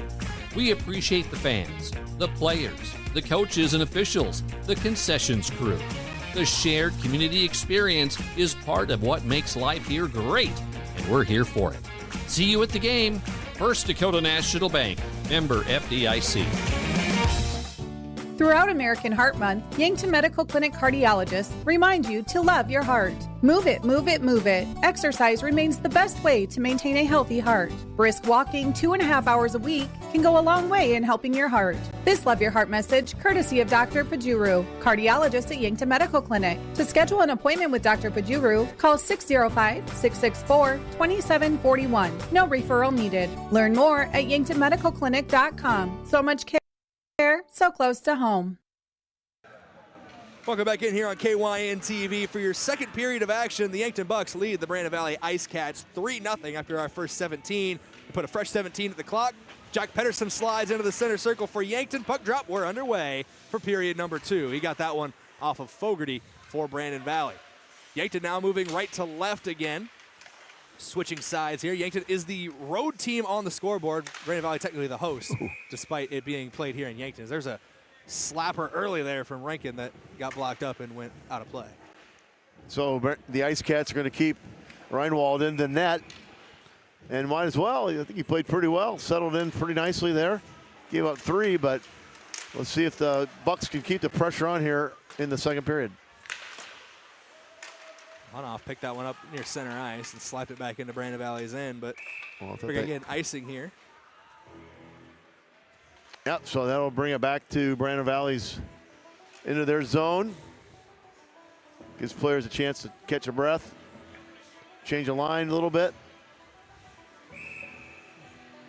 We've had a nice crowd out here again today, ready to watch hockey. High school kids, a lot of parents, obviously fans, family, and friends. Catch the fastest game on the face of the earth. They say is ice hockey. So I don't know. It's a high-paced, high-energy game. It moves in a hurry. Look, I know it's, I don't want to say quaint, but I know this isn't the largest building they play hockey in around here, but it's a great facility, and there's not a lot of empty seats right now inside this ice center. That one is a saved, glove, smothered by Reinwald on the shot from Murphy. Yeah, Murphy in the right spot, right in the middle, able to get a nice pass. What you're hoping for there is that the goalie maybe doesn't quite get a clean save, drops the puck, flutters around in front of the net, and got one of your players there to take advantage of that. Oh, nice shot on the face-off. Sedlacek. It's a beautiful work there for Sedlacek. Put it bottom left corner of the net. Just wasn't ready, and goal was Reinwald. Off the face-off win from Paraxlis. So unless I'm mistaken, that should go as an assist for Paraxlis too off the face-off win. Yep. 4-0 now. Yankton leads after that goal from Jay Sedlacek, and same line's going to stay on the floor. And that is such a fast-paced shot there. We talk about the quickness of this game. I mean, the face-off, the puck comes right to you, shoot right away, you catch the goalie not napping. It just happens so fast you have no time to react. I look like Kylan O'Connor was trying to set Sedlacek up again there, but good defensive play from Brandon Valley. They're going to send it down and get called for icing, though, so we'll go right back to Brandon Valley's end of Yeah, right back to another face-off in your zone. That's why you don't like that, because a lot of bad things can happen. Obviously, you're down towards your net anyway, and then off that face-off. Well, I remember one of my sons playing. Brayden, we lost the game on a shot like that. That was the winning shot with like 3 seconds left, and we gave up a goal off a face-off. Wow. There's a little different routine off that face-off as Paraxlis got tied up. Sedlacek tried to get possession, but here's Stevens with it for Brandon Valley. That one knocked away. I didn't see if it was off one of the leg pads of Moeller, if Van Cleve got a stick to it. Brandon Valley still with possession in Yankton's end. Sedlacek changes that for a moment. These Cats keep it for now. Diving effort from Van Cleve, trying to keep that puck away from Max Miller. Picked up near the point for the Ice Cats, but meaning at the junction there between O'Connor and a Brandon Valley player. Yankton with it in their own end. He's got O'Connor on the breakout here. Can't get it to him. Anders Van Olsen was trying to get it down ice, and Brandon Valley's been keeping it in Yankton's end. They've been stopping the Bucks from trying to form an attack here the last couple seconds, but almost half a minute. But now Sedlacek gets it into Brandon Valley's end of things. Try to set up O'Connor, and O'Connor's going to take a shot and sneaks in. Kylan O'Connor with a goal now, and it's 5-0 Bucks off that assist from Jay Sedlacek. Oh, that was a great move there. O'Connor coming across. If you notice that, Brady comes across the face of the goalie, and the goalie moves to his right, and he overcompensates. Sedlacek knows that, so where does he go with the puck? To the goalie's left or to Sedlacek's right. Snuck it right by him there. Just a little crease there is all it takes. That puck's not very big. Doesn't take a lot of room to get the thing snuck in for a bucket. And right off of the faceoff, it's back in Brandon Valley's end. The Ice Cats on the defensive early in this second period. A couple goals right away. Shot taken, knocked away. And it's similar to the first period. 2 goals in the first couple minutes. Yeah, you got to like that if the Yankton coaching staff coming out fast, get a couple of quick ones. Eisenberger was asking for it near the blue line. Look at that. Actually goes down as a shot on net there. If he wasn't there, that would have gone in. Even though nobody really shot it, kind of just floating around out there. I think it went off the skate, I want to say. It could have, yeah. With somebody in front of net. Well, you gotta be paying. That's why you gotta be paying attention at all times. You're not watching that puck as it sneaks off a skate, and you get up an easy goal. Puck's gonna go behind the net here, and lost the footing a little bit there. Did Toms, I believe. Try to pick it up. Front of net is Schramm. Spins around. Can't get it to go through. Dimmer picks it up. Brandon Valley trying to get it back. Dimmer keeps it in Yankton's end, so they don't got to rush back into center ice. Now Brandon Valley trying to go the other way. Falls into the Bucks' end of things. Arson near it as well as Schramm. Ice Cats had tough time clearing it there. They did get out of the zone, almost made a critical mistake there. That was Smith that took a shot there, and it was high, and they almost got caught up in the net for a little bit before finally falling back to the ice. So I think this will give an opportunity for Coach Pedersen and his staff to go deep into the lineup today, go deep in the bench. He's got some first-line guys out there right now, but like I said, 3 games in 3 days. Obviously, they're going to recover. Young men, athletic. They train for this, but you want to keep some legs fresh for next weekend, obviously, and keep a lot of pucks up in the nets. I noticed that on Friday night, too. A lot of pucks were up in the net. They just either deflected up there, and, of course, that's a stoppage in play, and gives everybody a chance to reset. We're going to face off here in the Brandon Valley end of things. Pedersen in the center, in the circle for Yankton, and off that face-off, Rankin almost picks it up. Goes to Riley Murphy for a moment. Then Hunoff, but the Ice Cats able to pick it up, send it a long way, and almost like a third baseman just gloving a throw to him for Moeller there in between the pipes. Yankton going the other way. Rankin has to put the brakes on to catch up to that pass. A little behind him, gets it in behind net to Murphy. Knocked away. Rankin's going to pick it up near side along the boards. Wraps it around, tries to go Hunoff, still on this left wing. That's good puck movement by the Bucks there. If you got down deep, Hunoff was calling for it back up top. Then he goes down and plays forward. Pedersen came out and played defense before they get back in their normal spots. Oh, here's a chance for a pick off for Pedersen. He almost had it, too. Getting good pressure on the puck.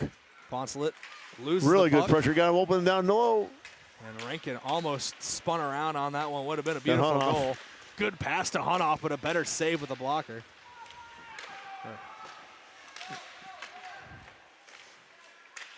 There's really a chance to get the puck back up top of the zone possibly. Try another shot and then turn it over. But kept in. Kept in. Velik's going to let that one go, and it goes off of one of the players for Brandon Valley there. So I mentioned earlier, Brayden, about the NHL on this All-Star break. They've got this, I don't know, the Countries of Four or something like that. It's the title of the Four Nations Face-Off. Four Nations Face-Off. Sweden, Finland, Canada, and the United States. 2 nights in Montreal, 2 nights in Boston, and tomorrow they play in Boston, so that should be fun. President's Day, a lot of people maybe be off of work because one of those games is during the afternoon.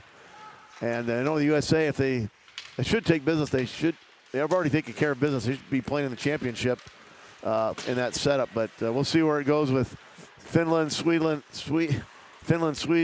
and Canada. With the big upset last night, USA over Canada was a big win for USA Hockey. A lot of country pride going on right now. Yeah, the Tkachuk brothers got the party started, and not the way you'd expect with goal scoring or anything. No, it was there was a lot of emotions going in that game for probably a lot of reasons, but it was played in Montreal, and there was a little disrespect during the national anthem of the United States, and I think United States players didn't take well to that, and I'd rather see the actions speak on the ice, which they did. They backed it up with a win, but a lot of fun, and I think Canada thought they were probably going to get that thing, and USA did well. So we'll see what happens tomorrow in the Big Boy League.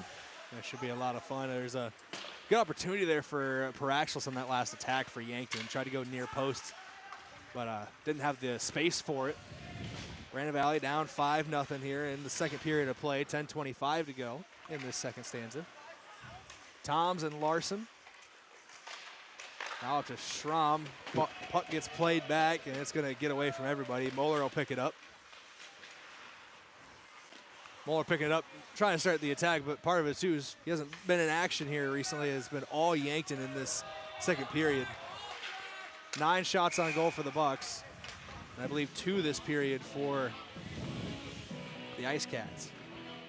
Good stoppage in play as that puck went out of play. Right around 10 minutes to go in period number 2. Yeah, I think good, strong period for the Bucks so far. Of course, you get to this point, you're up 5-0, and you're on the Bucks team. Everybody wants a goal, You can try to, or a point. Get the assists and goals, get the same amount of value. When it comes to points, there's a chance for a 2-on-1. Yeah, with it right now is Murphy's tried to take it himself, does go himself, tried to beat him left post, couldn't get there. Yankton still with possession behind the net. Murphy goes again, almost gets it in. Weisenberger leaves that one high. They're peppering goal right now, are the Bucks. Yeah, they just had a chance on that 2-on-1. Maybe look for that pass on the backside, open net. Instead, you get the goalie committed to one side, you get that pass over quick, and almost a chance right there. Yeah, great defensive play there for Brandon Valley. That was number 33, Hudson Keffler, who was standing in front of Tucker Rankin. If he's not there, Rankin is probably celebrating a goal right now. Yep. We're getting ready to do a face-off.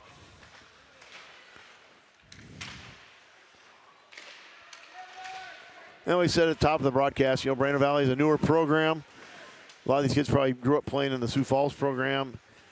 They've built an outdoor facility in Brandon. They're working on an indoor facility. And, the student population at Brandon is pretty good. They're going to continue to have a program, I think, that will build for the future. Not a whole lot different than what we have had here in Yankton the last 19 years. Eisenberg with a shot taken. Gets away from the goalie. Not there. He has a stop. I think he's got a stop. He does have it smothered now officially, but that one went up and over his right shoulder, trickled down his back a little bit. Had to get that back in front of him to smother it. Tough play there for Reinwald, but a good defensive effort for him, keeping another goal off the board. Yeah, the young Reinwald has done a good job in the net there. 31 shots they got on him so far. He's had a busy night, and the way Yankton's going, they're not going to give him any time off. 8:21 to play in this second period. Puck behind net for Brandon Valley. That was Lucas Fogarty who had it. Let's play it to Poncelet, but taken away. Now O'Connor centering pass to Sedlacek, and that is got to go. the goal line. Hold that in there, no?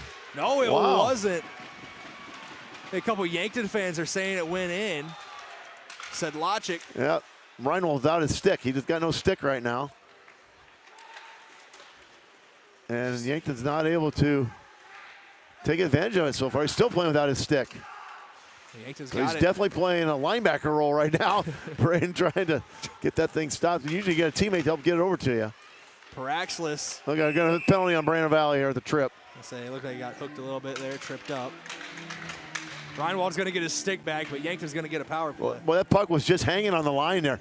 Of course, the puck's got to get totally over the line, Brayden, for a goal to count. It's not like football where it touches the line, it's good. The entire puck's you got to see space between the back of the line and inside the net for it to count. That thing was definitely, it was towing that line. It was riding that edge of lightning or whatever you want to say, but we'll get a power play opportunity here for the Bucks. Not a lot of penalties so far today, which I really like to see. Keep the game clean. Let's just play hockey. Don't get silly out there, and a lot of unnecessary penalties. This one was a trip. Nothing intended there. It just happens. Because I think the only penalty we've had so far was incidental. 2 players got 5 for that, but no power play either way. So it's the first time we've been able to put the power play graphic up, and we're 7:25 to go in the second period.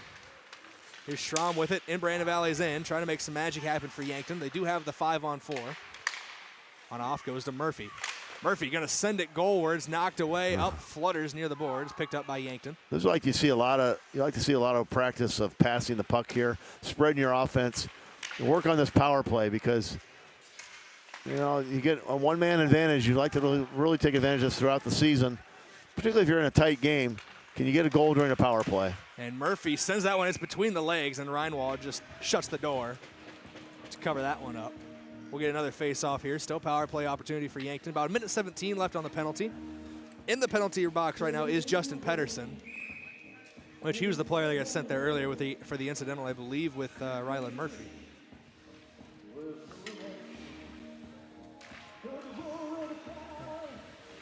Back underway, and Praxis had an opportunity. Reinwald on the seat of his pants, spins around. Almost a Booker T spinaroonie to get back on his skates. Another shot taken by Dimmer.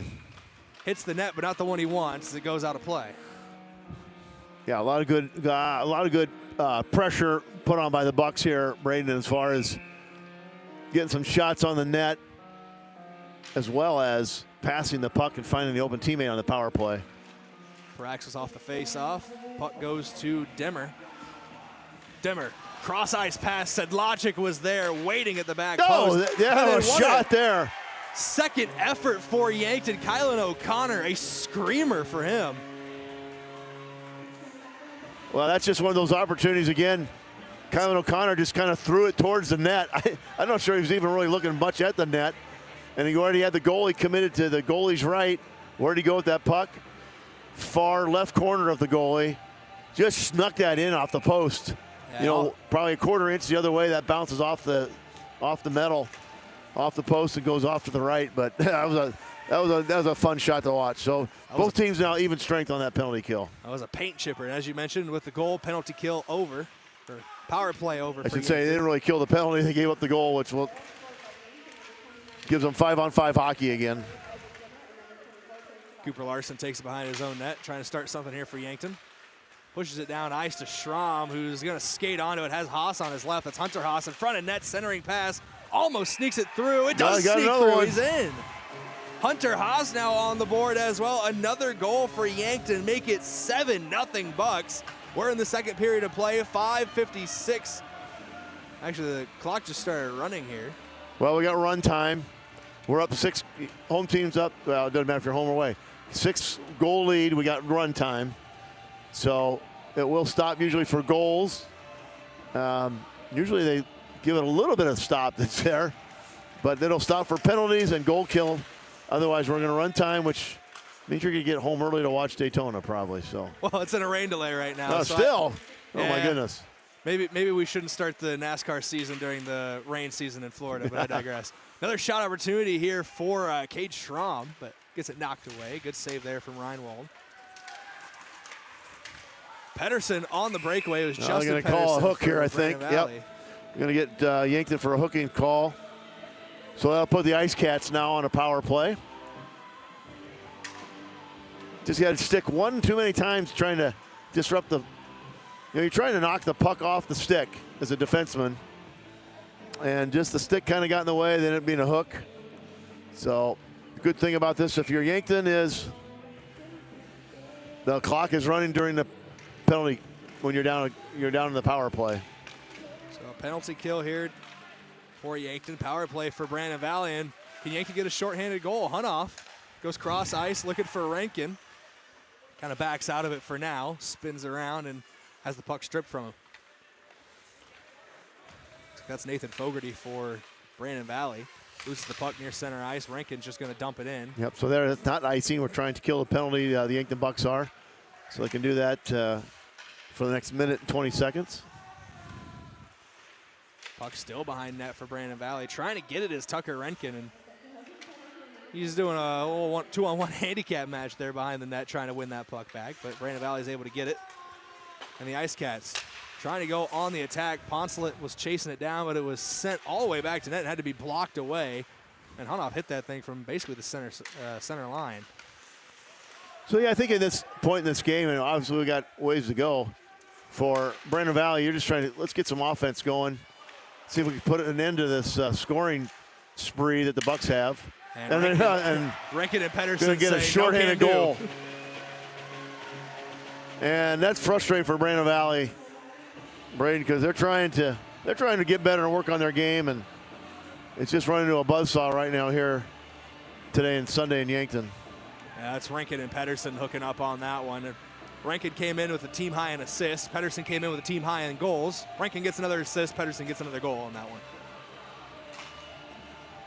Back to live action. Paraxlis trying to chase that down. Still in the penalty kill for Yankton. Just because they score doesn't mean their penalties ends.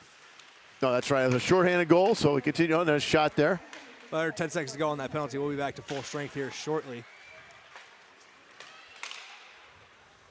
Murphy with it in his own end, and the Bucks kill off the penalty, get a shorthanded goal along as well. 8-0 they lead over Brandon Valley. Power play is no more here in period number 2. Yeah, just 5 shots on for Brandon Valley. Not had a lot of opportunities here this period. Dimmer trying to win that puck back for Yankton. Ice Cats trying to form an attack, but and that'll probably come back as icing, yeah. And as I mentioned earlier, Brayden, I know how this feeling is. Yankton knows exactly how Brandon Valley's feeling in the history of our short program. That shots on goal are 40-5. You're down 8-0. Penalty clock's running. I know what that feels like. And at the end, you're trying to win some battles here. If you're Brandon Valley, just try to get some small wins. Can you, like for the rest of this period, can you shut Yankton out? Can you play a third period and even it up, see where it goes, and just look for them little wins? And meanwhile, if you're Yankton, just play the game, play your game, work on your passing, try to avoid injuries, stay out of the penalty box, nothing stupid, and go 2 for 3 over the weekend.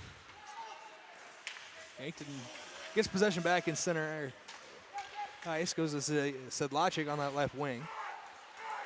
Trying to get back out to Van Cleve, and puck goes out of the zone, so everybody's got to race back.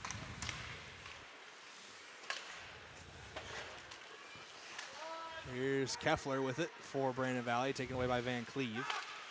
Van Cleve has his pass taken away, but able to win the puck back for a moment is Paraxlis, still fighting for it. Now Yankton's got the puck, and here comes Kylan O'Connor. He's got Cade Schramm on his right. Connor sends it towards goal, wide to the left. Schramm picks it up.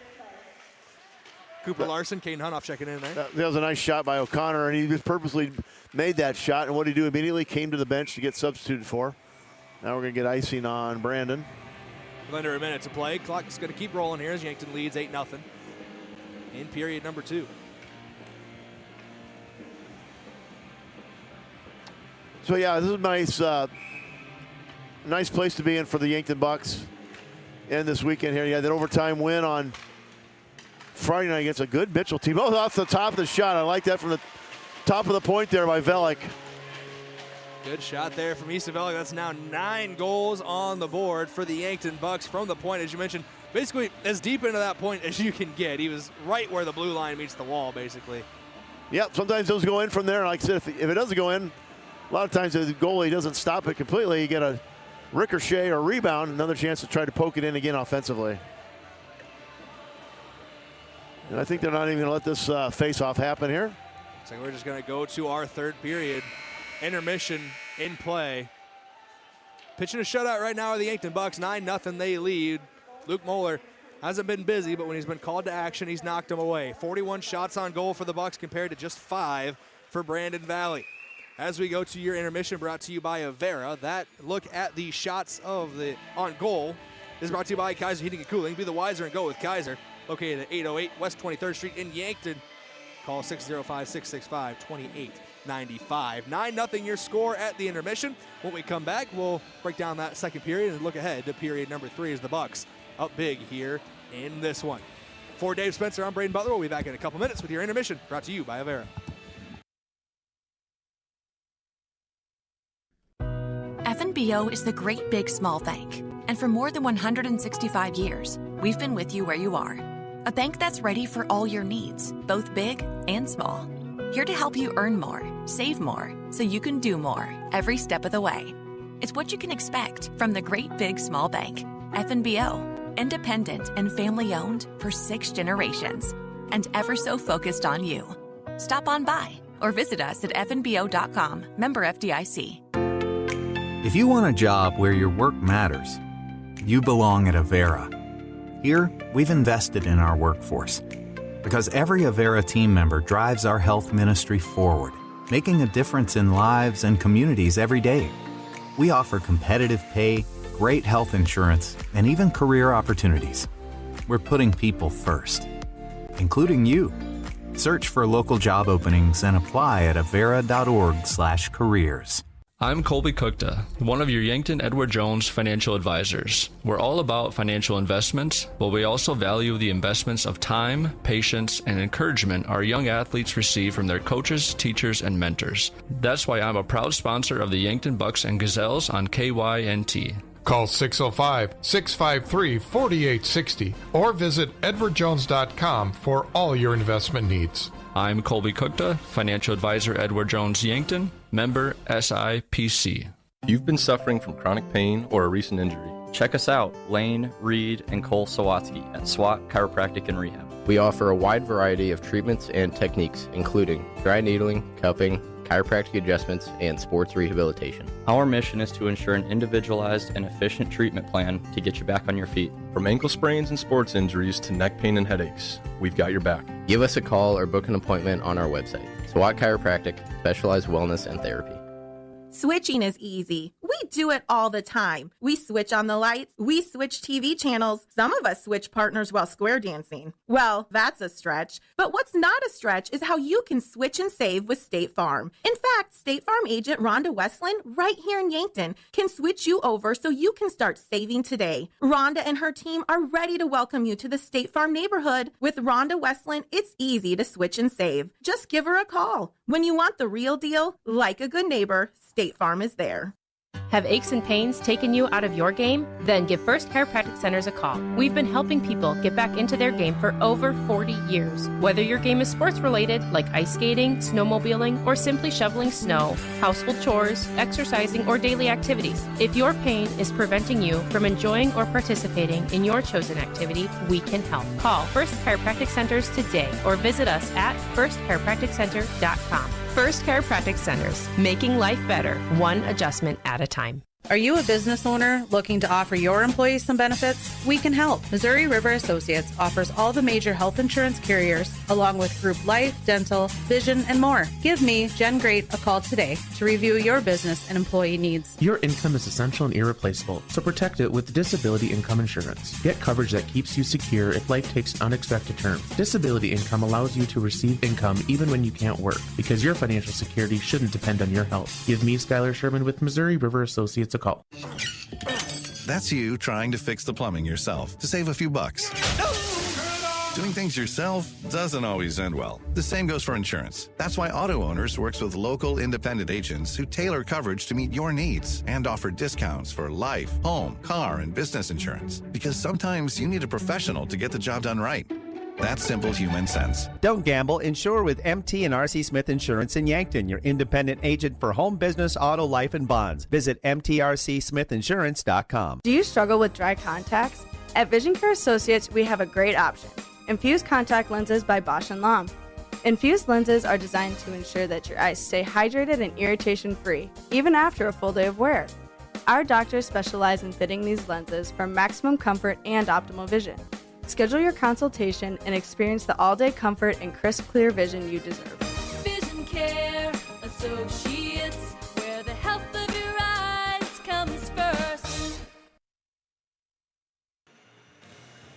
Welcome back in here on KYN TV. Yankton Bucks hockey, an exciting game so far for the Bucks attack. 8-0 at the end of period number 2. Brayden Butler here on the call. Dave Spencer joining me as this is your intermission heading into period number 3. It's brought to you by Avera. Visit Avera.org today. We're live from the Fairfield Inn and Suites and Holiday Inn Express in the Yankton broadcast booth.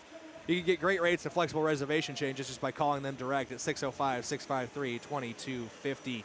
Your hot shots by Kaiser Heating and Cooling. Be the wiser and go with Kaiser. 41 shots on goal for the Bucks here in this one. That's through the first 2 periods of play. So over a shot per minute as we've played 34 minutes. And only 5 shots on goal on the opposite end for Brandon Valley. Looking at stats from that second period, well, your update through the second period, Kylan O'Connor and Jack Pedersen each have 2 goals, and then 1 goal apiece for Cooper Larson, Rylan Murphy, Hunter Haas, Cade Strom, and Jace Sedlacek. Your assists currently being led by Connor Paraxlis and Caden Hunoff. Both of them have 2. Tucker Renkin has 1. Anders Van Olsen has 1. Also 1 for Easton Velick, Isaac Demmer, Jace Sedlacek, Cade Strom, Hunter Haas, and Jack Pedersen. And in terms of points, Pedersen leads the way with 3, and then a group of guys tied with 2 points. Kylan O'Connor, Hunter Haas, which good for him. A guy who usually gets a lot of minutes on JV, gets a goal and an assist, 2 points here in this one. Cade Strom with 2 points, Jace Sedlacek as well as Caden Hunoff and Connor Paraxlis, 1 point apiece for Cooper Larson, Rylan Murphy, Isaac Demmer, Easton Velick, Anders Van Olsen, and Tucker Renkin. Basically, everybody who's got on the ice has contributed in some way, shape, or form, even if they weren't credited with an assist, helping in the build-up play to these goals as well. Yeah, that's nice to see. I think for you offensively, if you're the Bucks, spread it around, give everybody a lot of great experience here. Get some players in that maybe don't get quite as much varsity action. There's a few players that suit up for both varsity, junior varsity, so those guys are on the roster and on the bench today. That'd be starting off with Haas getting a nice goal there. That was really nice to see. And I don't know, maybe we'll see, will we see Garrett Haas come in the net or Ryan Turner? Maybe they'll give Luke Moeller a break here in the third period, give him a little rest because he's played every minute this weekend so far, and not that he can't recover and get some rest time coming up here, but that might be a move we might see Yankton consider. I mean, even though today hasn't been his busiest day, 5 saves, 5 shots faced. You played over 60 minutes against Mitchell in that overtime game, played the full 51 last night against Sioux Falls, and honestly, just wearing the pads can weigh on you. It's some, I don't want to say heavy equipment, but like it'll weigh on you in net. You got to stay loose back there. You got to stay moving a little bit, even when nothing's happening. Yeah, yeah. I think some goalies, when they have a game like this, when you only had to face 5 shots on the net so far after 2 periods, do worry about stiffening up a little bit, and not staying loose, and sometimes that's when you get hurt. You want to keep the body moving and stay in motion and stay warm. And sometimes over the other end, when not much is happening, that's kind of difficult to do. So we'll see what Coach Pedersen and the staff's got lined up for the Bucks here in the second or third period. And then as they prepare the strategy for going forward, Josh, Brayden looking forward to next weekend, the road trip they're going to take up to the North Country. So play an Aberdeen squad that they have not faced, I don't think, this year yet. And they'll play them up there for a pair of games next weekend, and that will be, one more week to go after that. So I think it'll be pretty big for the Bucks to keep some momentum going. They're going to play a Saturday night game and a Sunday afternoon game up in Aberdeen next week. The good news is it's not going to be 25 below up there, I don't think. Because we're going to have like 50 degrees down here if you got the weather forecast right. Hopefully we got the right maybe weather right. Josh been working on that, or Jeff, or somebody back at the studio. Who's the weatherman over there? Because, man, this cold stretch coming here is going to be mighty nice for ice. Anything I say about the weather on air is directly from the National Weather Service. So you can blame them if I'm wrong. And it is a cold one today, and you can feel it when they open up the shutters to let that Zamboni in. It lets a little bit of free cool air in. Yeah, it's called free refrigeration. I did check; it's a balmy 10 degrees outside, but it's probably about 36, 38 in here, so it's pretty balmy. And then after Aberdeen, we got Watertown coming in for one game down here, and then they finish up and that's on March 1st, and then Sunday, March 2nd at Sioux Falls West, who is second in the league right now. And that will be a tough match as well. And then they get a little time off in the state tournaments in Watertown. I believe it's a Friday, Saturday, Sunday this year. Or Thursday, Friday, Saturday, I think it is this year. So March 13th, 14th, and 15th in the new Watertown Arena. I've not seen it. I haven't really looked at pictures of it, but I know I kept track of them as they were building that project. And it was it's a double sheet of ice, and will be our first time up there. So, actually we had one more.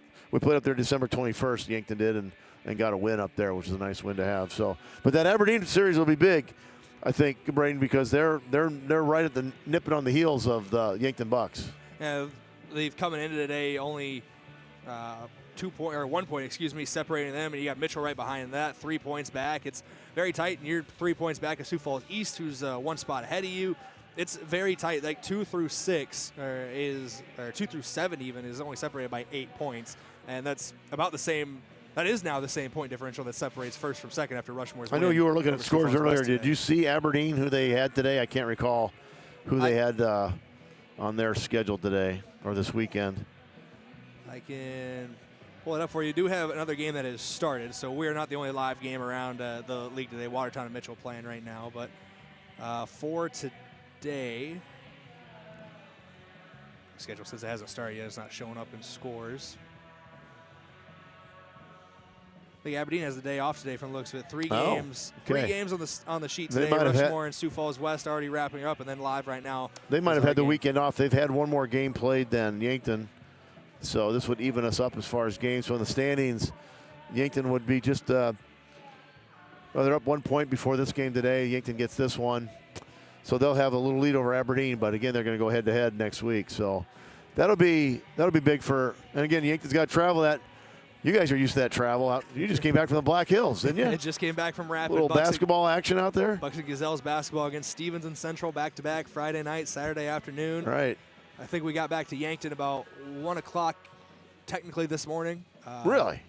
Yeah, and then You didn't stop at the Wall Drug or the Corn Palace on the way back. No, we had too many things to do. We Yeah. had to get back here and start. Well, that's that that trip up 281 to Aberdeen. That's 3.5 hours from here. So it's not quite rapid, but it's getting close. And so it's a long road trip, and they'll play that game Saturday and Sunday up at Aberdeen against the Cougars. Hopefully we can get that and kind of solidify, at least 5th, and we'll see where Sioux Falls East ends up. Or the Brookings Rangers, they're within distance of them too. So a lot of hockey to be played yet this month. It's going to be a lot of fun down the stretch here, and hopefully it leads to some good things for that state tournament year. Hey, you don't want to. I don't want to use the term beggars can't be choosers, but you can't be too picky about your playoff spot. You're just happy to get into that dance and try to make magic happen. But you're hoping to maybe jump up to that 3. Just stay out of the 8th spot. Rushmore. Stay out of the 8th spot. You don't want to. I don't think you want to play Rushmore. I don't want to see Rushmore unless it's the championship. Yeah. So you're hoping to get up to. That'd be fun. 3, That'd be fun. Hey, miracles do happen, as you know. 1980 Olympic hockey. Miracle Hockey right here in Yankton. Yeah, too. Miracle Hockey in Yankton. That's right. Yeah, we had a Bantam game before this JV varsity game, and we had a Pee Wee game before.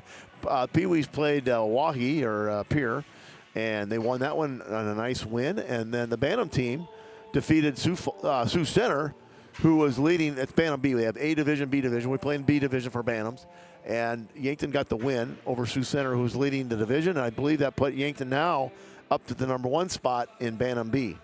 So that team's got some good things going there, and that's your feeder program for JV varsity. That's perfect. That's good to see for the future.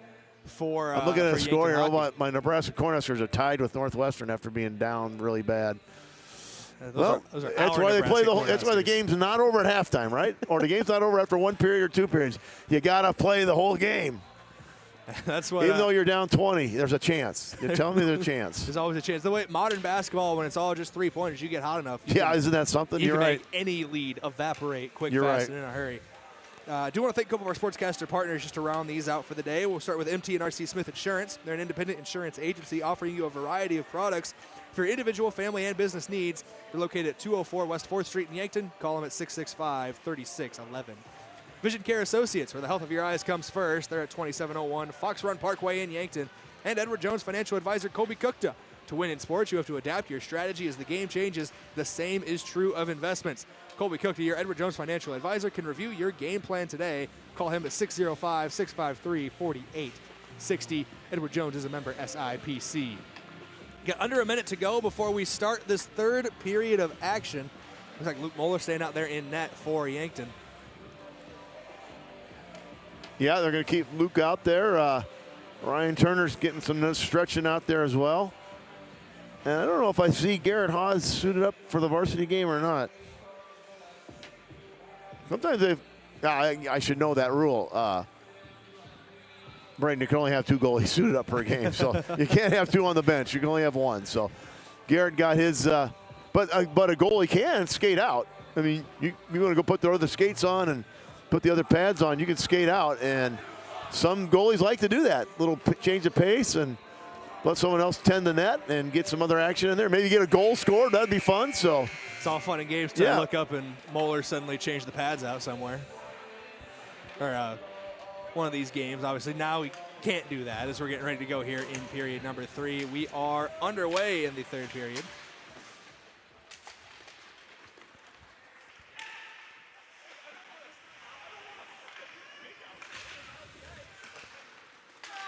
Yeah, so an early shot there by the Bucks. Continue to bring it to Mr. Reinwald in the net there. So remains the same for the Ice Cats, who, he's faced a lot of shots, but he's played a pretty good game as well. Yeah, the score might not indicate that, but it is not easy facing over 40 shots in 2 periods. That's 20 a period, and if that pace could be 60 or something like that, that'd be 42 right there. 42nd shot. Maybe from Paraxlos, he was trying to go glove side to beat him. A little apologies for our watchers on KYN TV. The clock was a little late getting started. I was pushing the button and it wouldn't go. That's why we were a little late it's on getting run things time. Going here. So now it can run time. You can just let it flow, I think. Just let it ride. So we'll never be able to catch up, unfortunately. I mean, goals scored, we can let it run those extra couple seconds when they do stop the clock. Is shot taken there, or maybe a pass from Kefler, but it was knocked away, and now Sedlacek on a breakaway. He's got 2-on-1 with Paraxlos on his right, lays it off to Paraxlos. Good give and go there. And almost puts it in. I love seeing a teamwork and passing like that, Brayden. That's what you want to work on in a game like this. because those habits and those quality of play is going to help you when you need it. And there's just nothing better than good teamwork in this game of hockey. Thought they were going to really had a setup for a nice shot there to get a goal, but not to be, but good time to practice on those things and work on perfecting your game. We're back underway here off of the face-off, and Parax was trying to skate onto this one behind Brandon Valley's net. And the other thing is stay out of the penalty box this period if you're Yankton and Brandon Valley too. There's no reason for them to be doing anything that would get in the penalty box. Some things happen, I get that. A trip here, a hook there, but just keep the game flowing and everybody work on their game. Yeah, no need for any extracurriculars in a game like this. Both teams just trying to run through their routines, get their timing in, get their timing down, work with each other. And I know both teams still want to put goals on the board. We're not just going to skate around for 15 minutes. You're here to score, no doubt about it. There's some heavy contact at center ice, all clean play. Here going right to left is Brandon Valley. We just switch goals again after that intermission. Strom trying to take it left to right for Yankton, knocked away from him. Goes back to Van Cleve. That was a good shot for Brandon Valley. Number 11, Pedersen, he had the one penalty for the Ice Cats, but nice looking skater. The puck gets popped up as Dimmer was trying to get it away. Montplaisir for Brandon Valley also had it in there. A meeting of the sticks, a meeting at the puck. It popped it up. Here's Dimmer with it now. Trying to get around a couple defenders. Poncelet now has it for Brandon Valley. Let's have that Captain C on the chest. That's Poncelet. Yeah, he plays a nice game as well. Austin And that Fleet. front line for the Ice Cats, just in tough time. Good credit to Yankton defense. They've been really spreading it out, not trying to double team up on guys, staying on their guy, keeping that stick active, trying to poke that puck away and get a turnover and then try to get it up the ice. Eisenberger playing it down ice. Picked up by Brandon Valley. Right wing shot off the chest of Moeller. Dangerous area up here. No Ice Cats were able to pick up and capitalize on it, though. Here's Rylan Murphy trying to go the other way. Pass. Actually, no, it's a nice shot. for It goes in. Tucker Renkin. Wow, up from the point there. I think they maybe caught the goalie Reinwald a little at a nap in there a little bit. Just seemed to catch him by surprise. But I guess I just really like to see that kind of play when you take that shot from up on the slap shot up on the blue line. One, you got a chance for it to go in. Two, more likely you get a chance for a rebound when your teammates can pick it up, try to put it back in the basket, and then try to, if that doesn't work, tip it back out and try it again. We got Murphy got hit in the hand with a stick. He's coming off with a little sore on the hand there. Yeah, that's something you like to see. We are going to get a high sticking call. So high sticking is if you control the puck above your shoulders and you don't keep the puck, it goes to somebody else, then you're going to get the high sticking call. And so that's going to go on. I think that's going to go on Easton Velick with the high stick. So penalty on the Bucks. And that penalty clock already running. Bucks were able to get a shorthanded goal earlier on. 10-0 now your score after that last goal from Rankin. This has been quite a game for the Bucks today. Everything they've wanted to do on the attack, they've been able to execute. As mistake there almost from Reinwald. Almost got the puck taken away from right in front of him by O'Connor. Yeah, I think you got to like that if you're Coach. Dangerous area here. Paraxels takes the puck away and almost had a shot right from the slot. Sorry to cut you off there, No, Dave. you're good. Coach Pedersen and the staff, coming back after that loss last night where he had a lot of expectations to battle Sioux Falls. That would have been big in the standings. Came up short. They didn't quit. They were down 3-0 after 3. Did get it within 3-2, but just came up short in that game and had to turn around and come back and get things corrected today. You got to like that. And like we said earlier during the break between periods, set the stage for next week up in Aberdeen. Yankees still on the penalty kill here. 48 seconds remaining in that penalty.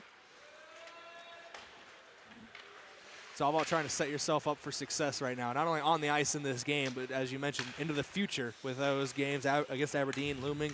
You got Watertown at home, and then you wrap things up shortly after that. Yeah, I think like any sport, you want to be playing your best game at the end of the season. Getting state tournaments, state playoffs, whatever you want to look at. And I think Yankton can feel good about that. Again, they run into a buzzsaw last week out in Rushmore, but who hasn't, right? There's a big collision there. A big shot there. Nice glove by Moeller. Yeah, glove side save, just snagged that one out of the air for Luke Moeller. He's been good in net when he's been called upon today. Only 8 shots on goal, but he's knocked away all of them. We were talking about the power of Rushmore earlier. You know, Brayden, they played Sioux Falls West today, I think, and this weekend, and just rolled on them. So, and they're number 2 in the standings. So, I'm not going to concede a title to anybody yet, but on paper, they're the one to beat. But what else can you play for at the state tournament? And for Yankton, you know, we're going to make state tournament, Brayden. I think we can pretty much say that. That's going to happen. And that'll be the first time in history we've made the final 8. And that will be a really fun time for these young men and the fans and their parents. And we'll just have to see how they do when they get to that state tournament. We're back to full strength hockey. Don't know if I mentioned that earlier. That penalty now over for Yankton. Now this has been a impressive season already, and it's not over. Yankton winning today right now, that'd put them 2 more points clear. That'd put them at 25 points, which would be 13 clear of 9th place Oahe, and that'd basically put you in. Yeah, they're going to like, and again, you know, they battled really hard to get there last year. They had a little hiccup right after New Year's. They went 0 for 3 on a weekend where they thought they could maybe win 3, no less than 2. And then they got kind of, let's say, behind the 8 ball trying to get caught up into that state tournament. Ran out of time, finished 9th, didn't make state. And hopefully this year we'll finish the top 8. Hopefully the top 7, because I don't want to play Rushmore in that first game. Yankton put a little pressure on here as Brandon Valley has it in their own end. Still working the puck the way they want to. Velik on it now. Lays it off to Kylan O'Connor. Maybe we can check Watertown's schedule, Brayden, to get a chance on your all your connections to the world here today. We'll see what kind of schedule they've got left. Obviously, we know they've got one with Yankton down here, March 1st. They're playing Mitchell right now. That one looks like it just got underway, under 15. Okay. Just under 15 to go in the first period, so that's still 0-0 between the Lakers and the Marlins. Mitchell's just above 500 with a 9-8 record, I believe. Yeah, Watertown down the stretch. They play Oahe. They got back-to-back games against Rushmore, and then they got Yankton. How about that? And that March 1st game against Yankton will end Watertown's season. We've got a penalty coming up here on Brandon Valley. We're going to pull the goalie. So Luke Moeller now is on the bench. Advantage Yankton. They're going to go 6-on-5 here. And now the Brandon Valley touches the puck. That will stop for the penalty. And looks like Cade Schramm got caught up there as well, kind of ran into goal and lost his footing. And he wrapped his arm around the top of the net.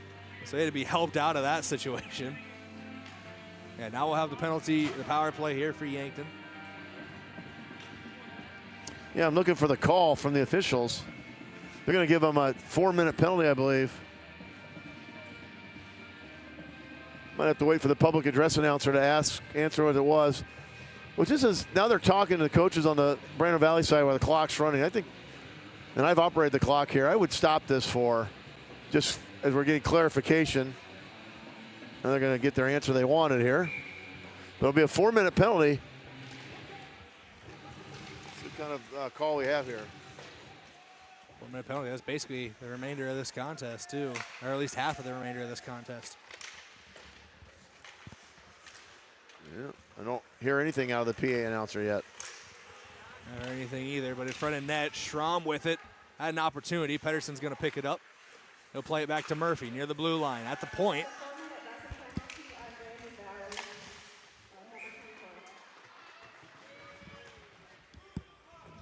We'll get the stoppage in play again here for the faceoff. Didn't quite catch what was being said either. Didn't catch it either.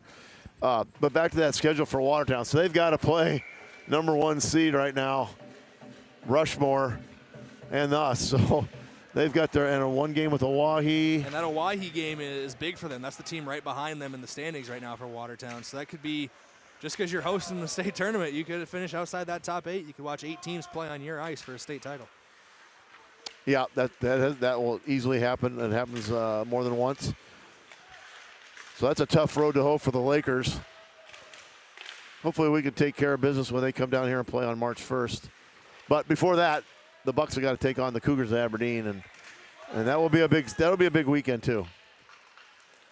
But I think momentum. I think Coach Pedersen will like where they're at. And sometimes you worry about being overconfident and win 10-0.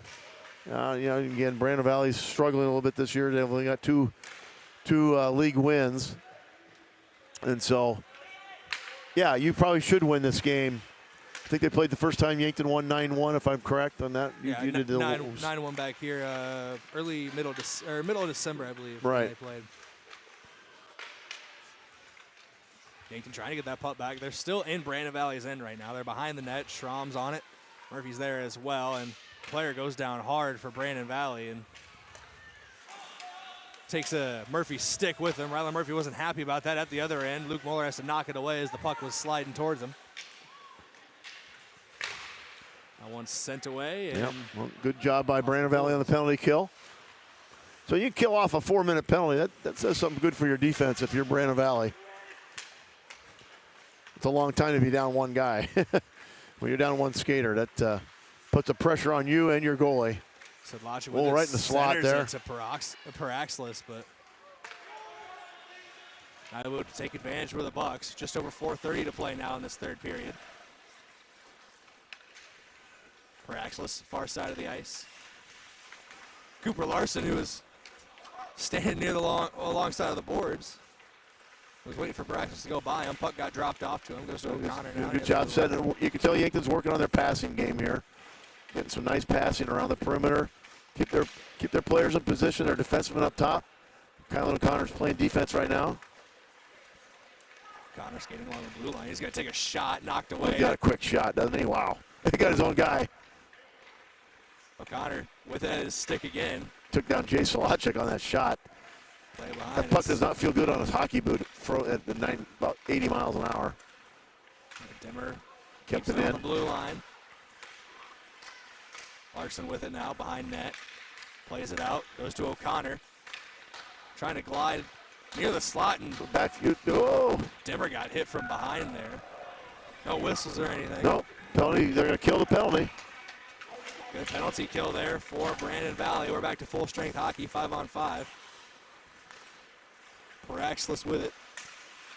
Across the blue line as it goes to Rylan Murphy. Murphy's going to take a shot. That ting the post. Yeah, I think Reinwald even got a little bit off the glove of that, off his glove, off the post.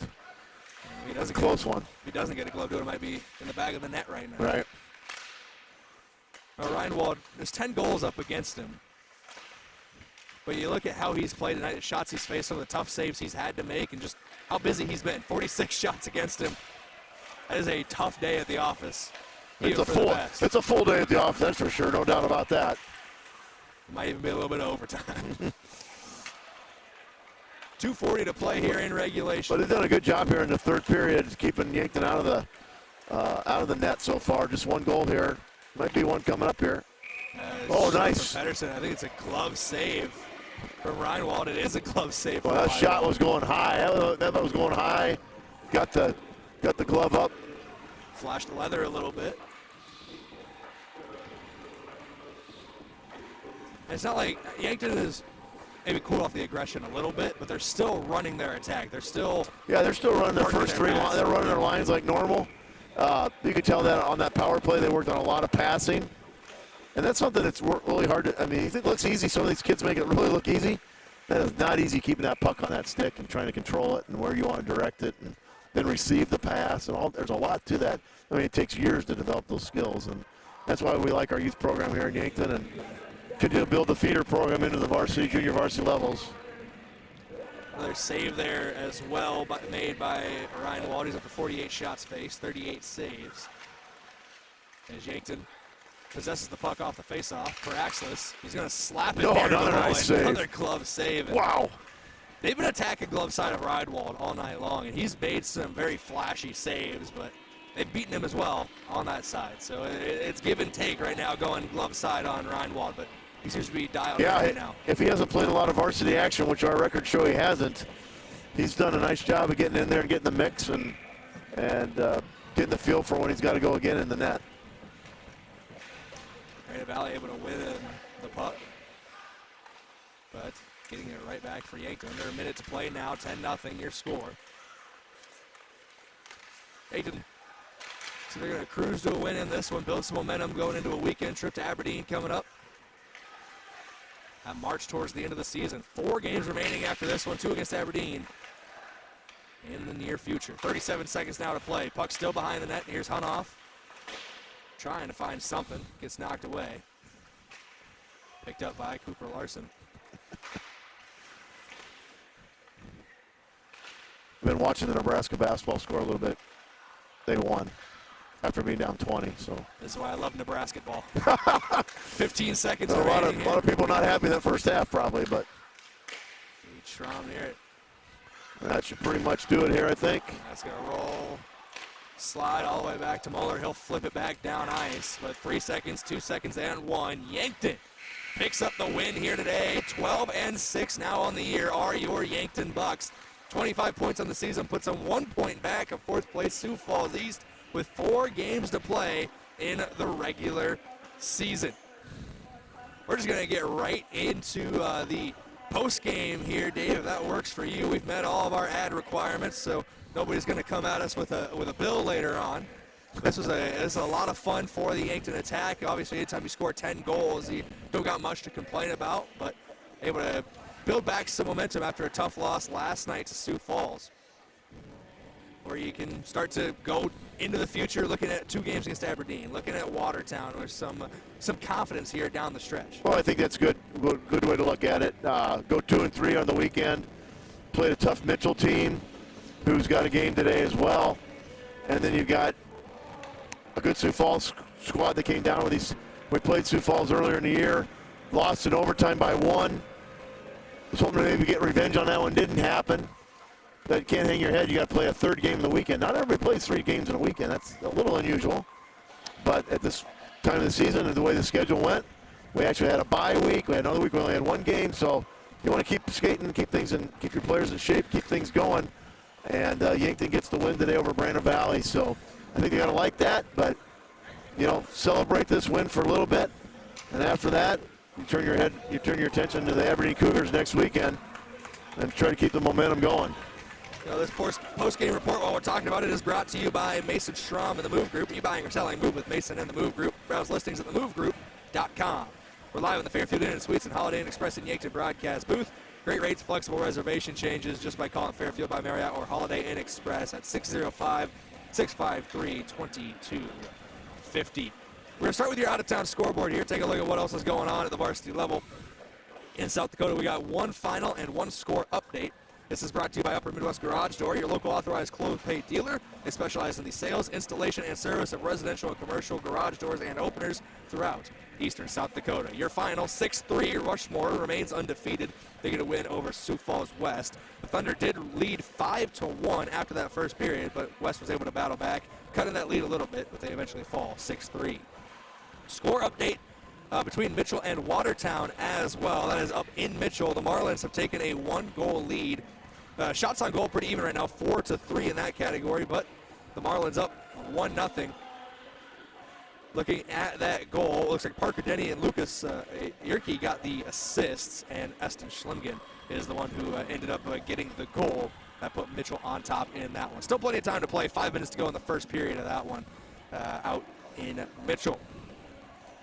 Let's go to a stat recap real quick, brought to you by Mayor Signs. It's time to review the look of your business's signage. Let Mayor Signs help. They offer all types of signs, lit, non-lit, digital, and much more.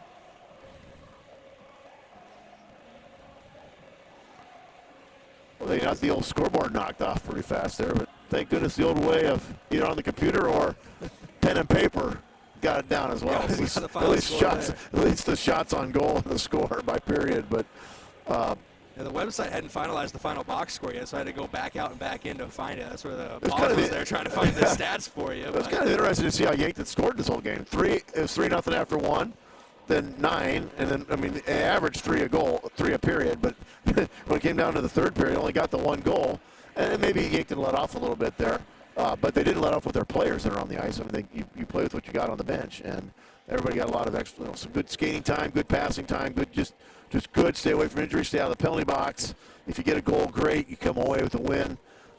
Take it for what it's worth there, and had 49 shots on the goal. So you probably would have expected maybe, well, they only had 8 there in the third period, so not as many in the third period. And that's, you know what, I've been on the other end of that where Brandon Valley's been, and our program's been there, and so you appreciate, you know, some teams, I've seen it in the past, they're not stopping, and they'll try to put 19 on you or something, and there's really no point. You're going to win the game, and so there's no reason to keep doing that. But I think for Yankton, good win, good weekend, good things yet to come yet for the season.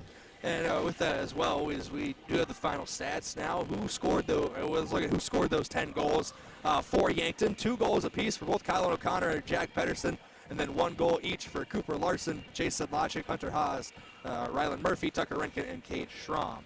As for assists, Caden Hunoff and Connor Paraxlis each had 2 assists, and then 1 each for Easton Velick, Isaac Dimmer, Anders Van Olsen, Cade Schramm, Tucker Renkin, Rylan Murphy, Hunter Haas, Jason Sedlacek, Jack Pedersen, and you and me got an assist as well, Dave. Yeah, talk about spreading the wealth. That's what you look at points. It doesn't matter if you scored a goal or an assist. If you scored 1 of each, you're going to get 2 points. If I had 2 assists, I get 2 points. So when you want to get anything individually, I mean, I guess Jack Pedersen with 3 points, but the rest of the team basically with a deuce there, right? 2 points for everybody all the way down to Cooper Larson, Anders Van Olsen. I mean, 2 points. 1 apiece. Wow. 2 points for Kylan O'Connor, Jason Sedlacek, Hunter Haas, Rylan Murphy, Tucker Renkin, Cade Schramm, Connor Paraxlis, I need to breathe, Caden Hunoff, and then 1 each for Cooper Larson, Anders Van Olsen, Isaac Dimmer, and Easton Velick. It was a great day. Yeah, I was going to say, if you're a coach on that deal, you got to be thrilled because you're spreading it around. And hockey assists aren't like people think of basketball assists. Like, how is there so many assists? Like, it's if you pass to the person who then passes the guy who scores, as long as it's within like the play, that is you get the assist as well. You get credit for that. So that's why there's so many assists. I know 10 goals is a lot of goals, but there's more assists than there are goals in that fact. So it was a great day for Yankton all around, and it's time to give out a couple of awards. We'll start with your top-notch hustle player of the game, brought to you by Top Notch Window Cleaning. For the area's best window cleaning, contact Top Notch Window Cleaning today. They're at 605-760-4664, or go online to yanktonwindowcleaning.com. There's a couple guys, I'm just off the top of my head, I'm trying to think about for this. I mean, Sedlacek was all over the ice a lot tonight. I remember, obviously, Paraxlis getting a couple assists. Was it O'Connor's goal where he flies across the ice and just whips it back across? Like, everybody was doing a great job of hustling tonight. I do want to give credit to Hunter Haas, though, for coming off, like being more of a JV guy, coming up, putting in some good efforts when he's out there on the ice, gets a couple points, 1 goal, 1 assist for him, and I know top-notch hustler. He wasn't out on the ice as maybe some of the other guys, but you put in that performance, you need to get recognized. Yeah, Hunter Haas coming up big with that goal and that assist. I also liked Caden Hunoff.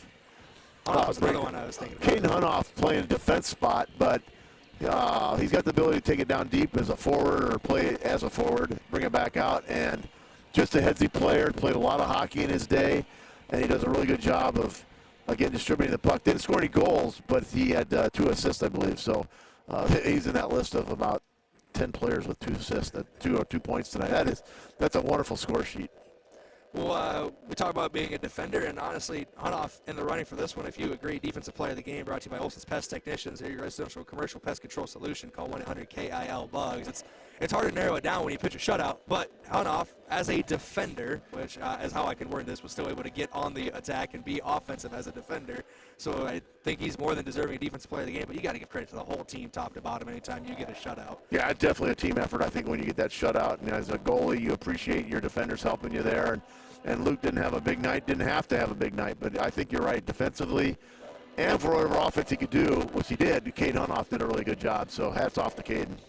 Offensive player of the game brought to you by Hy-Vee. There's a helpful smile in every aisle. We mentioned all the guys who had 2 points, but only one of them hit 3. Jack Pedersen had 2 goals and an assist, but credit where credit is due. Again, all these guys have 2 points. Kylan O'Connor, Jason Sedlacek, Hunter Haas, who we mentioned, more of a JV guy but played well. Rylan Murphy, Tucker Renkin, Kate Schramm, Connor Paraxis, and Caden Hunoff, with Hunoff and Paraxis both just being assists. So everybody was getting involved today, but Pedersen, the 2 goals, that 1 assist, 3 points for him. Spread the wealth. Yeah, spread the wealth. Jack Pedersen with 3 points probably deserves that as well, but I really like Kylan O'Connor and his support that he gave. 2 goals, no assists, but Jason Sedlacek really had a good weekend. He had the game-winning shot against Mitchell, against the Marlins in overtime. That was a beautiful play, and that was really fun to see him do that and get that winning shot in overtime. And by golly, here comes a couple of players out here right now that there goes Caden Hunoff skating with the little one out there doing a little ice maintenance, I think, today. Hunoff, and I think Rylan Murphy out there as well. Think Hunoff knows he just won Defensive Player of the Game, or? I'm sure he'll let him know. I'm sure he'll get the big call from the KYNT sports broadcasting team. So. He'll get the call from league offices. The most prestigious award in the land, the Defensive Player of the Game here on KYNT. But great game all around for the Yankton Bucks, and Hunoff obviously a big part of that. And we've talked about it at length already, but your schedule preview officially brought to you here by Parker Hannafin of Yankton. Look ahead to a brighter future with a new career at Parker of Yankton. All benefits begin day 1. Learn more at Parker.com. Parker, engineering your success. 4 games remaining. 2 on the road in Aberdeen on February 22nd and 23rd. And the weekend after, first weekend of March, they wrap up the season at home. Watertown on March 1st. On the road at Sioux Falls West on March 2nd. 4 games left. Mathematically, I know I stopped being a math major in college after a semester, but mathematically, Yankton, there's no chance they fall to 9, so they're going to Watertown for the state tournament. Right now, it's all about placement and seeding. You want to get up the board a little bit more. You want to be one of those top 4 seeds. You want to maybe a top 3 seed. It's possible. It's still in view for Yankton to be one of those top teams in the state heading into the state tournament. Got some games that are going to be tough. Aberdeen right behind them in the standings. You don't want to drop both of those. You don't want to drop one of those, really, and give the Cougars a chance to jump in. And then Watertown, a team that's right on the edge, they're going to be probably fighting for their lives. That'll be their last game of the season, and they're right on that transfer spot right now. Do you still got the schedule up there? I was just curious what the Capitals, the Milwaukee Capitals, what they've got for the rest of their season for a schedule, because I think they've got them and Watertown will be fighting for that battle there at the end, and who they got to wrap up with. They have a game against Watertown next weekend, which will be big next Friday night. They got Brookings, and then a little back-to-back with Sioux Falls. West on Saturday, March 1st, East on March 2nd. That's a tough schedule, too. That's tough for them. So, yeah, I think it's looking really good for Yankton, and so happy for them to, not celebrate anything right now, but just a win today, and 2 for 3 over the weekend, and then you push forward to that battle for 8th. One game at a time, right? It's just one game at a time. So take care of business against Watertown and just see how things lay out, and it'll be fun as we roll into March. I like this time of the year. I think the NCAA basketball people stole it from me, because I think I always said March to March, but we are marching to March, whether it's basketball or hockey. And if you're a hockey fan, tomorrow, tune in to the 4-country shootout, whatever the NHL's put together for their basically all-star weekend. It continues tomorrow in Boston. If you want to watch some, I think there'll be a lot of people tuned in, Brayden, to watch some NHL hockey to see how that thing shakes out, just for pride of everyone's country. It should be a lot of fun. USA! Everybody loves the good old USA. That is for sure. And everybody loves the Yankton Bucks here on KYN-TV as they get a 10-0 win over Brandon Valley. Thank you once again, Dave Spencer, for joining me on these broadcasts. As always, this is our last scheduled broadcast of the season. I say last scheduled because we're looking into a potential state tournament. Nothing logistically has been set in stone yet, but we're looking into it to see if that's something that we can pull off. But if this is the last time we talk this season, thank you for joining us for our Yankton hockey coverages this season. Yankton Bucks hockey looking like they are in the postseason. So that's a big for them, big accomplishment for the program if they do go to that state tournament Watertown and they do make some noise. Thank you for joining us tonight. For Dave Spencer, for our cameraman, Josh Bolter, I've been Brayden Butler. You've been watching on KYN-TV, Yankton's home stream as the Bucks win 10-0 over Brandon Valley. Till next time, stay safe,